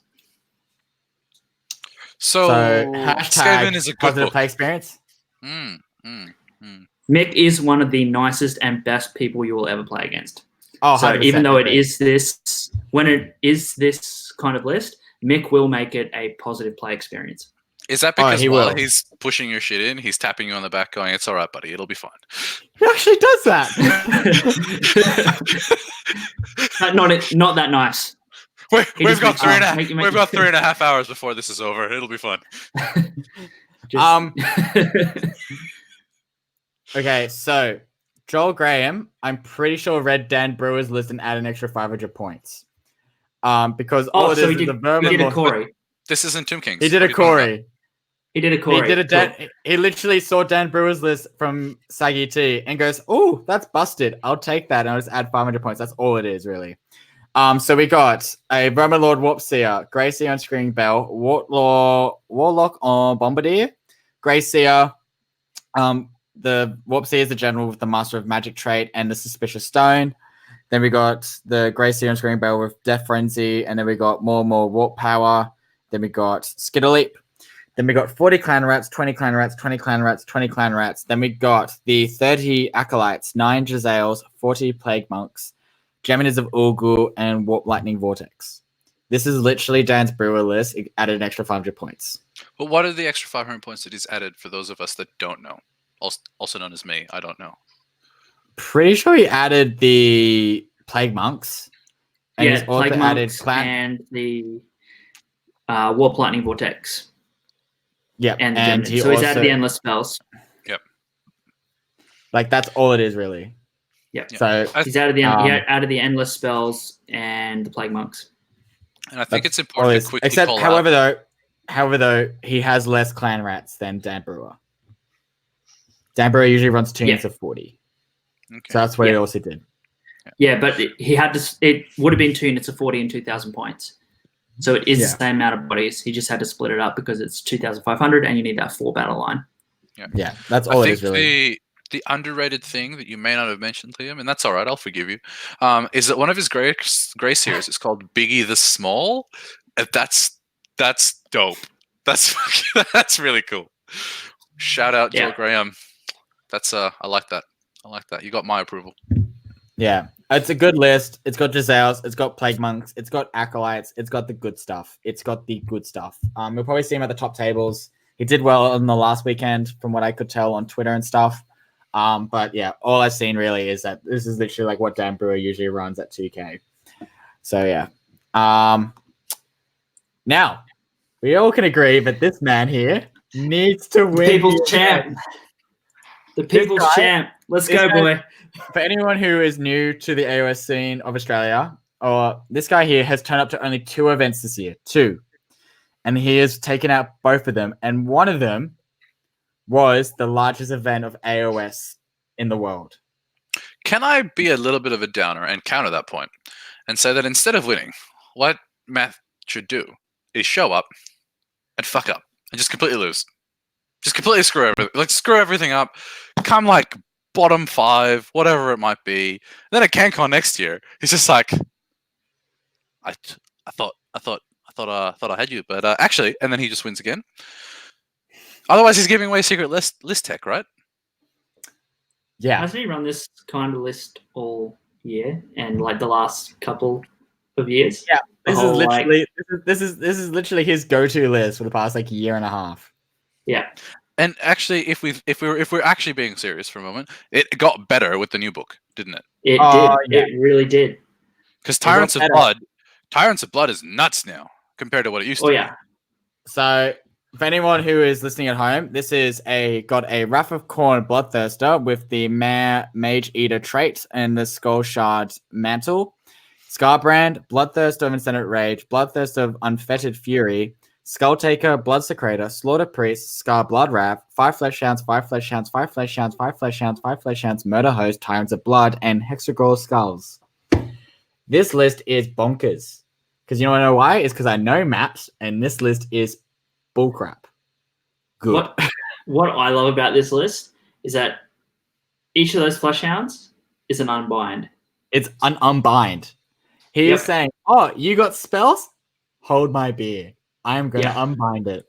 So what you're saying is that Matt needs to play our Gloomspite Gitz friend, who has Yes. Who has 30 million spells. how many spells?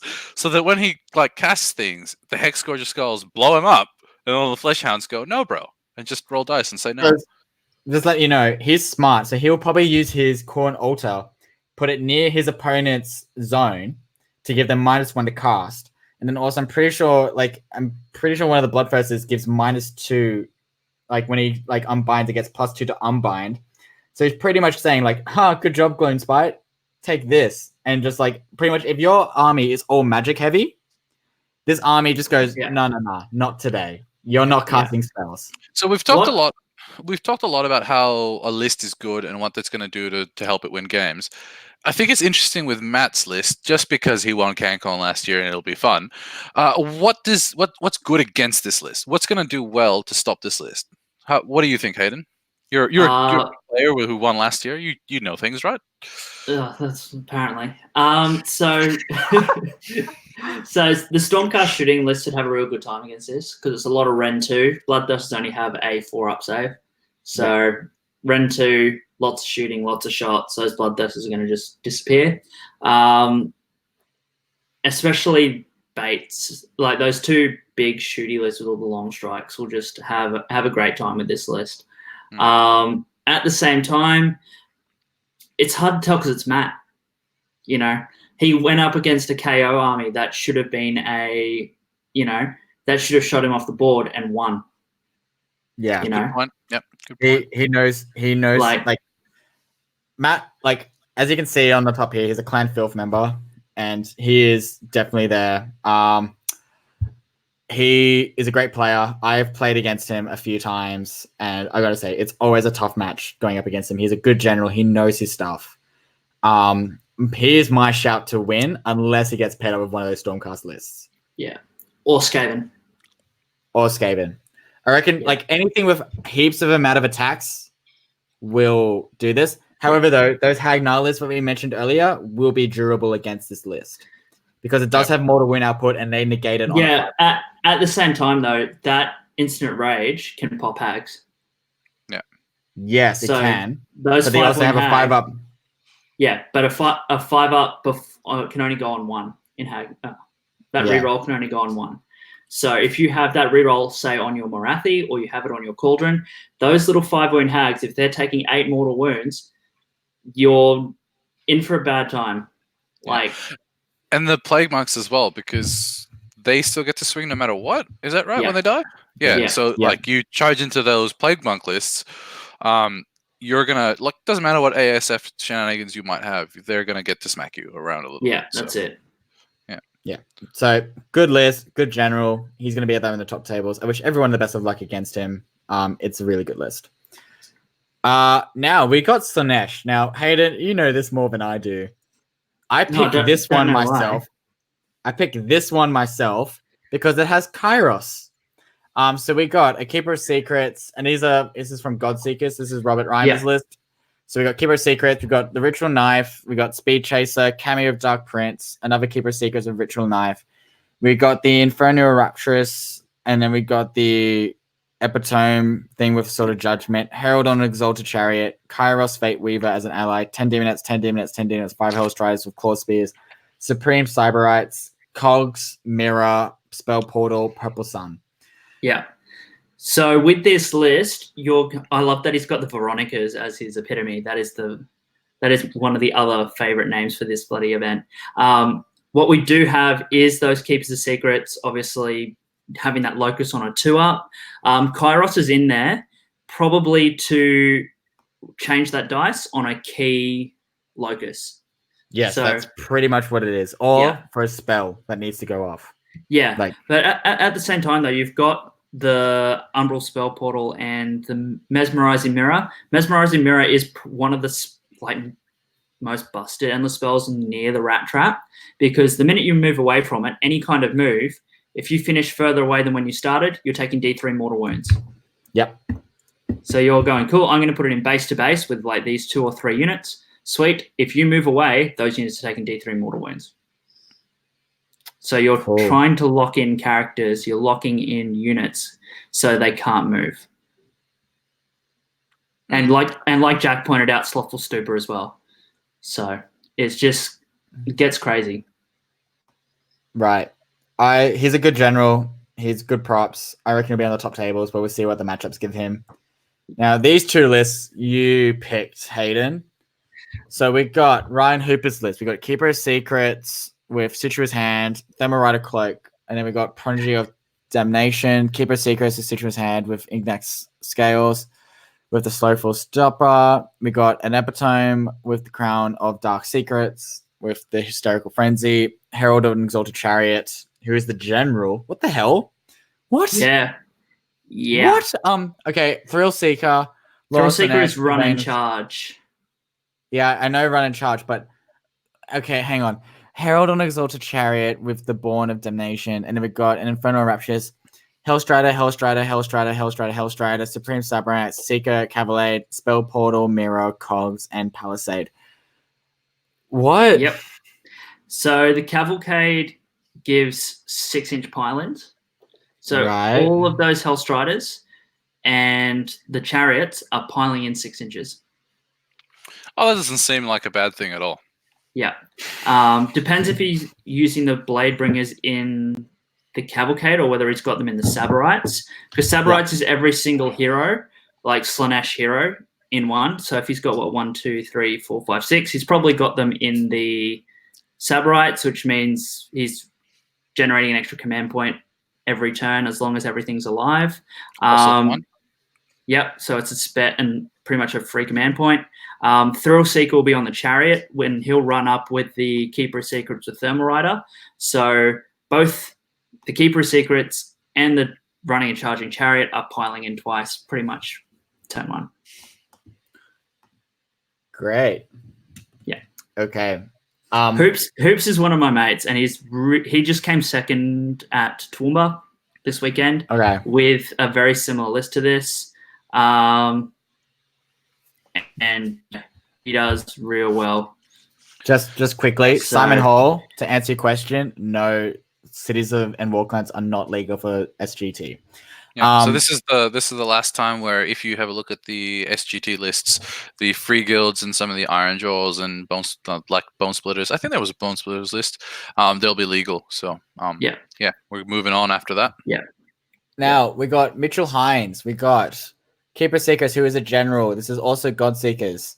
We got Command Trait, Hunter Supreme. We got Ritual Knife, Gear Strike, Progeny Donation, another Keeper of Secrets with Ritual Knife, Blade of Hammerhole Gairan, Progeny of Damnation, and then we got a Herald on Exalted Chariot, the Epitome, the Masquerade, and then we got the Infernal and Rapturous, and then we got Hellstriders, Demonettes, Supreme Saborites, Cogs, Mirror, Spell Portal.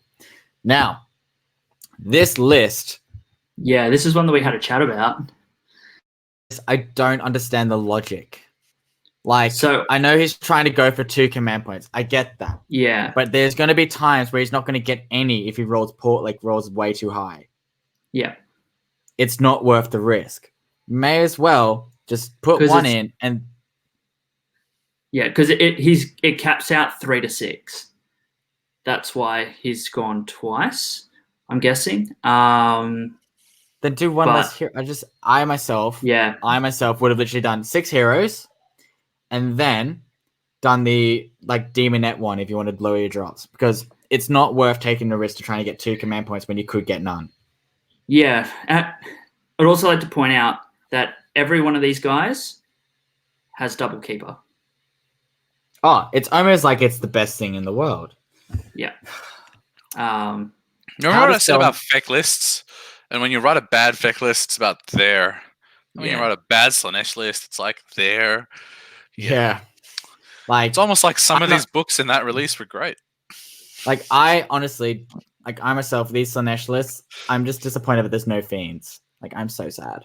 They're the There was a best couple models. with Fiends. There was a few with Fiends. I'm not sure. Did the one that I I think picked, there was. the one that I the one that I picked has Fiends in it. Does it? Hang on. Yep, yeah. No, I think I actually did not put that one in. My bad. You're the worst. I'm gonna end up talking to it before we move on from Slaanesh. Okay, let's move on. So what was that Slaanesh list? So the one that I'm talking about. Yeah. The one that I'm talking about, unfortunately, because Liam can't be trusted with simple jobs like putting lists into a list review show, is actually Joshua Foster from D3 Mortal Wounds. He's taken. Oh, I did forget that. Yeah, you did Yeah. forget that. That's right. That's right. This is why you can't be trusted, Liam. So he's taken Hedonites of Slaanesh. He's taken his host is the God Seekers. He's taken a Keeper of Secrets who's a general, Sinistrous Hand, the Thrill Seeker trait, the Threnodine Voice Box, Artifact, and Progeny of Damnation as its spell. Then he's got a Contorted Epitome with a Talisman of the Watcher, and Lore of Slaanesh Hysterical Frenzy. He's taken the Mask, Vice Leader, Herald of Slaanesh with Born of Damnation as the spell. He's taken another Herald of Slaanesh with the Cameo of the Dark Prince as the artifact, and Phantasmagoria as the Lore of Slaanesh. By the way, an amazing name for a spell. Battle line, 30 Demonettes, 5 Hellstriders, 5 Hellstriders, 6 Fiends, and then the Epicurean Revelers Battalion, and the Supreme Sybarites Battalion, and then the Mesmerizing Mirror. So the only note that I took was, can you have an excess of excess? Because that is a lot of stuff. 60 Demonettes, 5 Hellstriders, 10 Hellstriders, and 6 Fiends? What's awesome about that battalion as well, which isn't the Sybarites, the Epicurean Revelers, is that all of those Demonettes are doing mortal wounds on 6s. Yep. So I don't know a lot, but I looked at this list and I did a little bit of checking, and like I like it. I think it's really, really strong. It's got some decent legs. The leader, like the heroes, are pretty strong. What he's picked in that space is great. But I just think the bodies that he's gotten have been really, really good. 60 Demonettes and 2 units of 30, 100%. 2 sets of 5 Hellstrike, and then the 6 Fiends, like you were saying, Liam. Like they're neg 1 to hit. If I'm not mistaken, they're the neg 1 to hit and neg 1 and then neg 1 to wound if it's 4 or more models. Yeah, so like that's a great unit to tie stuff down with, and then you've got the benefits of all the other stuff that's happening, like Hayden was just saying. So I really rated it. I thought it was a really cool Slaanesh list. Yeah, and what I really like about those big units of Demonettes is that when you hit those 6s to hit, in the big units, they're generating 3, not 2 hits. Yeah, it's so actually it's a stupid lot of amounts value. of damage. And I think that the thing that we can't forget, and for everyone in chat that may or may not have caught on, is that when we were talking about Seraphon, we were talking about, they're going to summon stuff. Slaanesh, same fucking thing. Yeah. On top of the fact. They do it better. Yeah. So, like, sure, Joshua's going to be like, I got 60 Demonettes, whatever, whatever. By the time he's like on turn 3, he's just been like, well, if I wanted to, there's another Keeper of Secrets, maybe some more. Like, it just depends what is in his summoning pool. Turn 3. Hoops, you know what I mean. Yeah. Hoops, whose list we did before at Toomba Open, I think it was the top or bottom of turn 2, had 98 depravity points. Yeah. That is 3 Keepers of Secrets. Yeah. So, on paper, you can never. I think that's the thing. Slaanesh, you can never forget that summoning pool is going to open all sorts of doors for them. Yeah. I'm just like listening to you guys. I'm just like, this is why I did not start Slaanesh anymore. Like I started an army, then I read their book, and I was like, I'm not going to be that guy. I think don't lie, Liam. You are that guy. I am that guy, but I was looking at doing 9 Fiends because they are so pretty. The models are great. Let's not beat around the bush. You could be that guy that just really likes the models. They just happen to be filth. But at the same time, like if you all want my armies, if you wanted to, Slaanesh is one of those ones where you can build a list that just abuses some of those crazy rules that they've managed to give them, and you're basically carding 2 lists around every game. What can people do against that? Now, here's another list that I like. I love How this about list. MSU? Like, I love this list. It's not just MSU. It's quite literally the smallest size MSU. It's 5 bros. It's 5 Chaos Warriors with nothing. They don't have anything special. It's just 5 dudes that have aligned themselves to the Dark Gods. So we got Chaos Lord on Manticore, who's the general, Master of Deception. By the way, this is Slaves to Darkness. This is not just mixed chaos. This is like Slaves to Darkness allegiance. Yeah, and not pseudo slaves that I ran on the weekend. No, we got a Rune Blade on it. We got the Mark of Nurgle. We got Sail the Faithless with the Mark of Nurgle. We got a Demon Prince of the Mark of Nurgle. And then we got the Mark of Favored. Yep. And then we got allies. We got a Bloat Rotsbrawn, Harbinger of Decay, Chaos Warriors, Chaos Warriors, Chaos Warriors, Chaos Warriors, Chaos Warriors, Chaos Warriors, Chaos Warriors, Chaos Warriors, Chaos Warriors, 1 War Shrine, 5 Chaos Chosen, 5 Chaos Chosen, 5 Chaos Warriors, God's Wrath Warband. I have a All quick question Chaos for you, Warriors Liam. have hand. Why is 1 unit of 5 Chaos Warriors not battle line? Look, guys, I don't know. This is Hayden. This is not Hayden. This is Magro Singh, not me. Yeah. Not me. Illegal list, Sean. Resub. Resub, Sean. I like this list. I think it's cool. Yeah. Yeah. That's all I really that's- can say is that this is MSU. That's That's okay. 50, So that's 50 Chaos Warriors. I just did Yeah. a quick count. That's 50 Chaos Warriors. 2 wounds each. Have a 5-up save against mortal wounds. Because they all have hand weapon and shield with the mark of Nurgle. So when they're in range of that Harbinger of Decay, they've got another after save. So if you're hitting them with mortal wounds, you're gonna struggle to kill them. Yeah. They It's- are. It's surprisingly such- durable. Yeah. So, for anyone who wants to know what the God's Wrath Warband does, it says that to take this battalion, you need a Lord of Manticore with 10 plus units between Warriors, Chosen, Knights, Chariots, and Gore Beast Chariots, plus any number of War Shrines. In each hero phase, you can roll a number of dice equal to the number of units that are in a formation within 24 inches of the War Shrine. For every 6 or more, you basically get an Arcane Bolt or any unit that can be seen from the War Shrine. Note that a unit can't be hit twice by the same unit.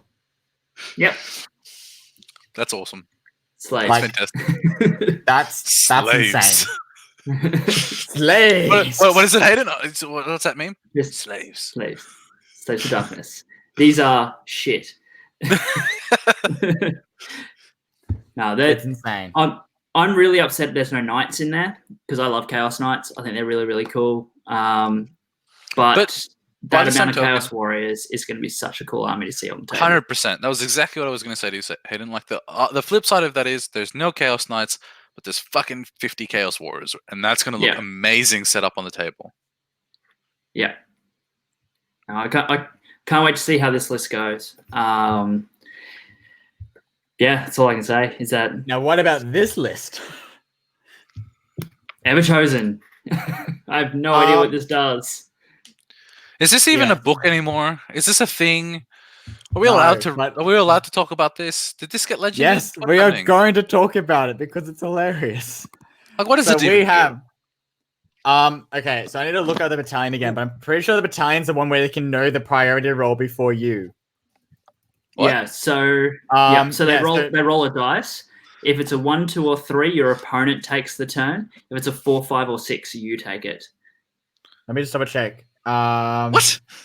Yep. Yeah. So hang on. you roll that dice before you roll priority, or do you do that instead of rolling You priority? do that. You do that at the start of the turn. So here we go. Straight from the book. It says. Let me get this right. It's pretty. I remember this one saying like, because you know how they ruled saying like you can't have, you can't like alter the priority rule. But this one says if Archeon is here we go. If Archeon is within 3 inches of the Overlord's Chaos Gaunt Summoner in your hero phase, he can demand. Okay, so skip that part because it's all about the lore. So pretty much at the start of the next battle round, reveal the dice. So you roll a dice, and at the start of the next battle round, you reveal the dice instead of deciding which player will take the first turn in the usual way. If the hidden dice is a 1, 2, or 3, your opponent takes the first turn. If it's a 4, 5, 6, you take it. This foresight means that Archon will know in advance on who will take the first turn. So pretty Oh, so much it's just every for the first turn. Yeah. No, that's for the next battle round. for the next battle round. But when do you roll it? Can you just repeat that? In your hero phase in the previous battle round. So you take your turn in that battle So round. you're going So let's just into your round knowing whether or not So you're let's going to just have say- first or second Yep. if you choose to elect for it. Okay, all right, yep. Yes. yep, yep. So he pretty much can play his turn as if he already know, like if he's going to go for the double or if he's going to be like, I'm going to play defensive because I know he's going to take it. I'm not going to lie. That's really good. Oh, it's amazing, but it's only works still with Everchosen. Yeah, okay. So it's probably in a battalion or a book or whatever the fuck Everchosen came from. But That's terrible. But But it's all good. you need. But all you need to take for it is an Archeon, a Gaunt Summoner of Zeech, and a unit of Vanguard. Yeah, so at 2,500 points, it's basically free, right? Yeah. Because Archeon is basically free. Yeah. Like, and honestly, right now we're just reading that. You could do Mixed Chaos and just add in like Enlightened and Skyfires into that. Oh. He's got Yeah. Blood Reavers as allies, so Yeah, so you could just do like min battle line and just doing like all the janky shit for 2,000 points. How does that make you feel, Randy? That's kind of cool. I like that. That's neat. Like, because I mean, I think what's one of the things that people like, you know, either you love it or you hate it. A lot of people have mixed opinions on the double turn. I think we can all agree that everyone has mixed opinions on the double turn. Some people are like, you can play for it. Other people think it's the worst fucking thing ever, whatever it might be. But that's cool. Like having that knowledge to know whether or not I have to make decisions based on whether or not I'm going to be taking this double or I have to play defensive. Just like you said, Lim, I have to play defensive because my opponent's going to be able to counterattack whatever I do now. Yeah. The general and the tactical implications of that are huge, right? Like that could completely change what you do in a turn from that one piece of knowledge. So regardless of how good or bad the rest of this list or the rest of the rules in that battalion are, I think it's really, it would be remiss of us to underestimate how impactful that is. So all he has is an Archeon, the Gaunt Summoner on disc, 6 Vanguard, 3 Vanguard, 3 Vanguard, 3 Vanguard, 10 Reavers, and Overlords of Chaos. Low body count as hell. Yeah, but if you know what's happening, you should be able to mitigate that, right? What do you think? Yeah. Hayden? So, Hound, just before we go any further, with those Blood Reavers, does he actually have too many allies? For one in every about it. 4. 1, 2, 3, 4. 1, 2, 3, 4. He's good. He's good? He's good. Right. He's good. Because it's 1 in every 4. So you take 3 units. And yeah, then so you go they 4. count. Yeah. And I think an interesting point is we'll quickly shout out Jack White in the chat. So he's saying with the lore of fire spells, those Vanguard hit on 2s to wound, on 2s, rerolling 1s for both, and 2 damage each. So he's saying they murder everything, and each unit gets once per game to double pile in. Yep. So, I mean, like, yeah, sure, the list might be old. It might have some old things up its sleeve, and it might not be on the same level as some of these new lists, but Jesus Christ. Like, if you can plan, if you know you're going to get the double, you can really set yourself up to capitalize on that. Yeah. But yeah, I thought that was really cool. And it's a cool battalion. Now, this list is sick. Chris Todd is taking 4 Dragon Ogres. So my notes for this this is the last thing I think I took notes for. Literally, all I wrote was best chaos. Flat out. It's nothing but Dragon Ogres. So does it get better than this? Is my question. We got a Great Bray Shaman with Tendrils of whatever, Dragon Ogre Shaggoth with the Horn of Tempest, and then the Sundering Blades, and then we've got a Dragon Ogre Shaggoth who's the general, who's got Father of the Storm and Hellstorm. Then we got Dragon Ogre Shaggoth with Sundering Blades, 6 Dragon Ogres, 6 Dragon Ogres, 3 Dragon Ogres, 3 Dragon Ogres, 3 Dragon Ogres. This is insane. And it's Chris Todd. He's a good general. He's going to probably do quite well. So, yeah. I like it. I think it's really funky. The other thing as well is, at the same time, you got to think about it from let's step away from how good is this going to go against playing against opponents. How good is it going to go in terms of placing on like how cool is this going to look when he deploys this, right? It's just a heap of Dragon Ogres. It's going to look awesome on the table. I know Chris is a pretty good hobbyist. I've seen some of his armies. Not too many super close up, but I've seen some of his armies. So if he's put some of the effort that he has into some of the other lists and things that I've seen him do, this is going to look fantastic. It's super themey. It's going to look great. It's going to be a random Bray Shaman sort of running around the back going, don't look at me. but the rest of them are those Dragon Ogres and those Shaggoths are going to look really, really cool, especially if he's got the old school models. I think that's one thing to say. Dragon Ogre Shaggoths, old Games Workshop's sculpt, stood the test of time. Beautiful. Ash is saying we've left one other half of the list. This is what we got given. I think there might be more Dragon Ogres. Oh my god, are there more Dragon Ogres? Oh no. This is what we got given by Anthony. There might be more Dragon Ogres. Can we actually calculate this? Hang on. How many points? Yeah, that's way too little.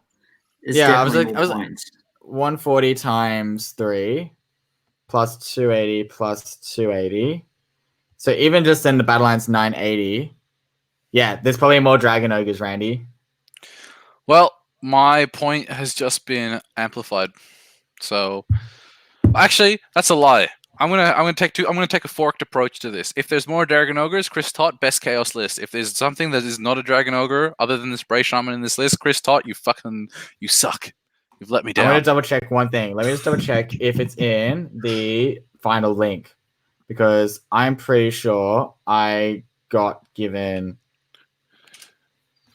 It's not my fault. It's freaking Anthony's fault, not my fault. Yeah, God damn it, Anthony. Ash says there's a ton of Centaurs in there.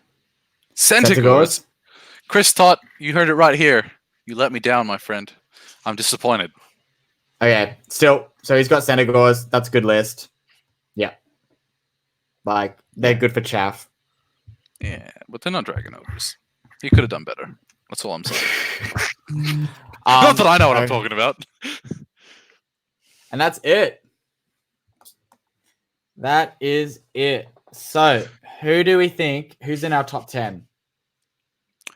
Gemma, if we're going if I was going to pick the podium, I think Gemma's going to do really well. I think Michael Crichton's going to do really well. And for a start, if I don't, Smorgan's going to give me shit. But at the same time, I really think Smorgan's list is going to catch some people off guard. It is a 100-player event.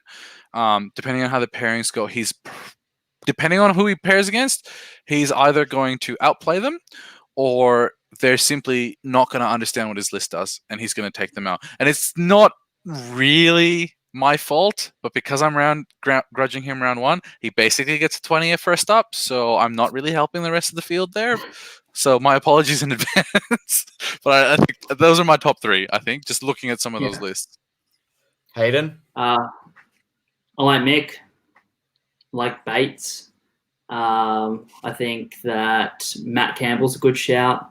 Yeah, these kind of lists that will, not so much Matt Campbell, but the Mick Crichton and Bates who have these lists that counter these real meta lists at the moment.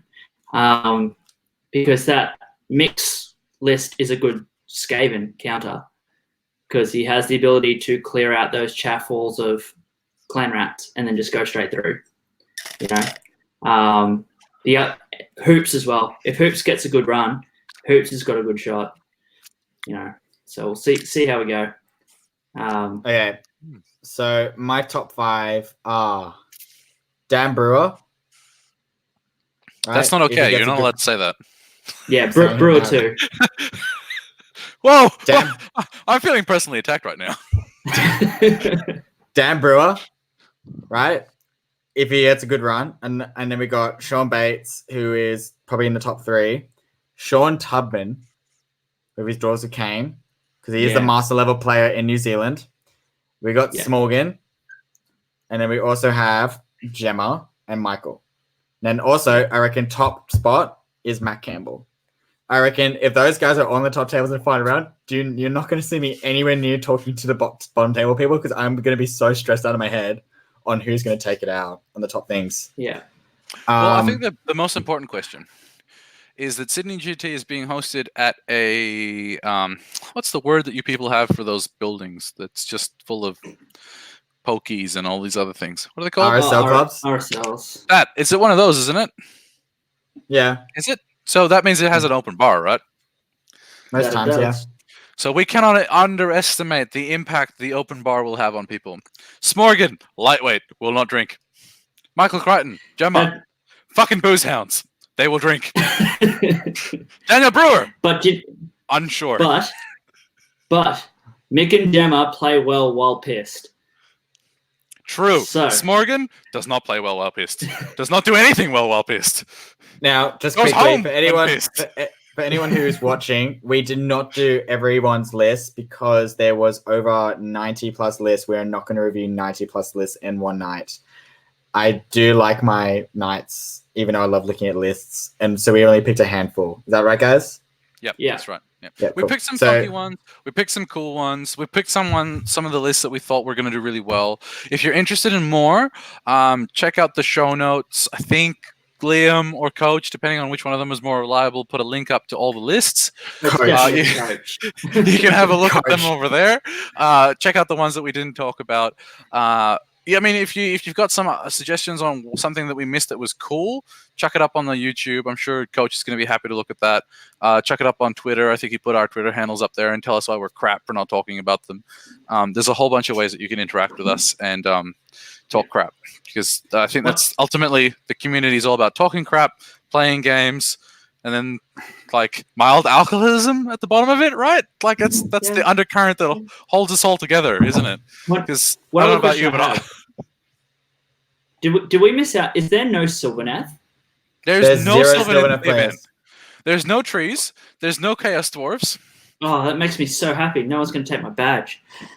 No one's going to take your badge, but someone is going to take your crown, and you can't have your cake and eat it too.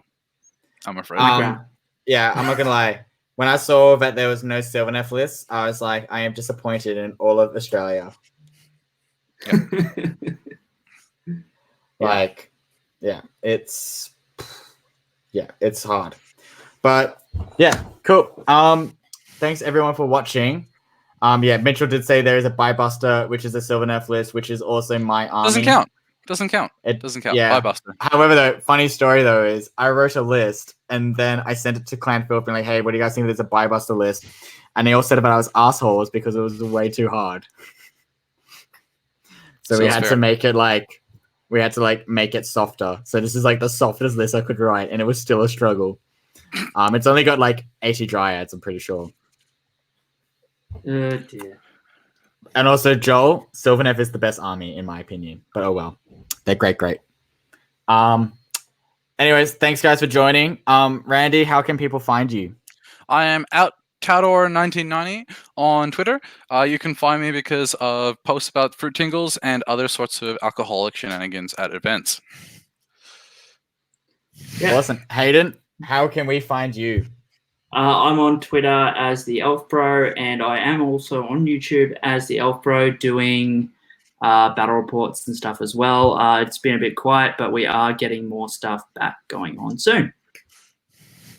All right. I Thanks, everyone. I'm Shadowhammer. I took over the coach. I don't know if I'm going to keep my job or not after tonight, but we will find out tomorrow morning when I get a message from the coach.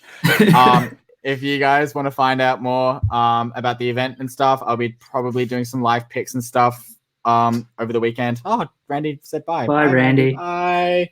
And then I'm going to do some stuff on Twitter at Shadowhammer _. I'm also on YouTube as well with just Shadowhammer. But yeah, thanks Hayden for turning up. Randy, screw you for ditching us just now. I am totally going to give him so much shit for that this weekend.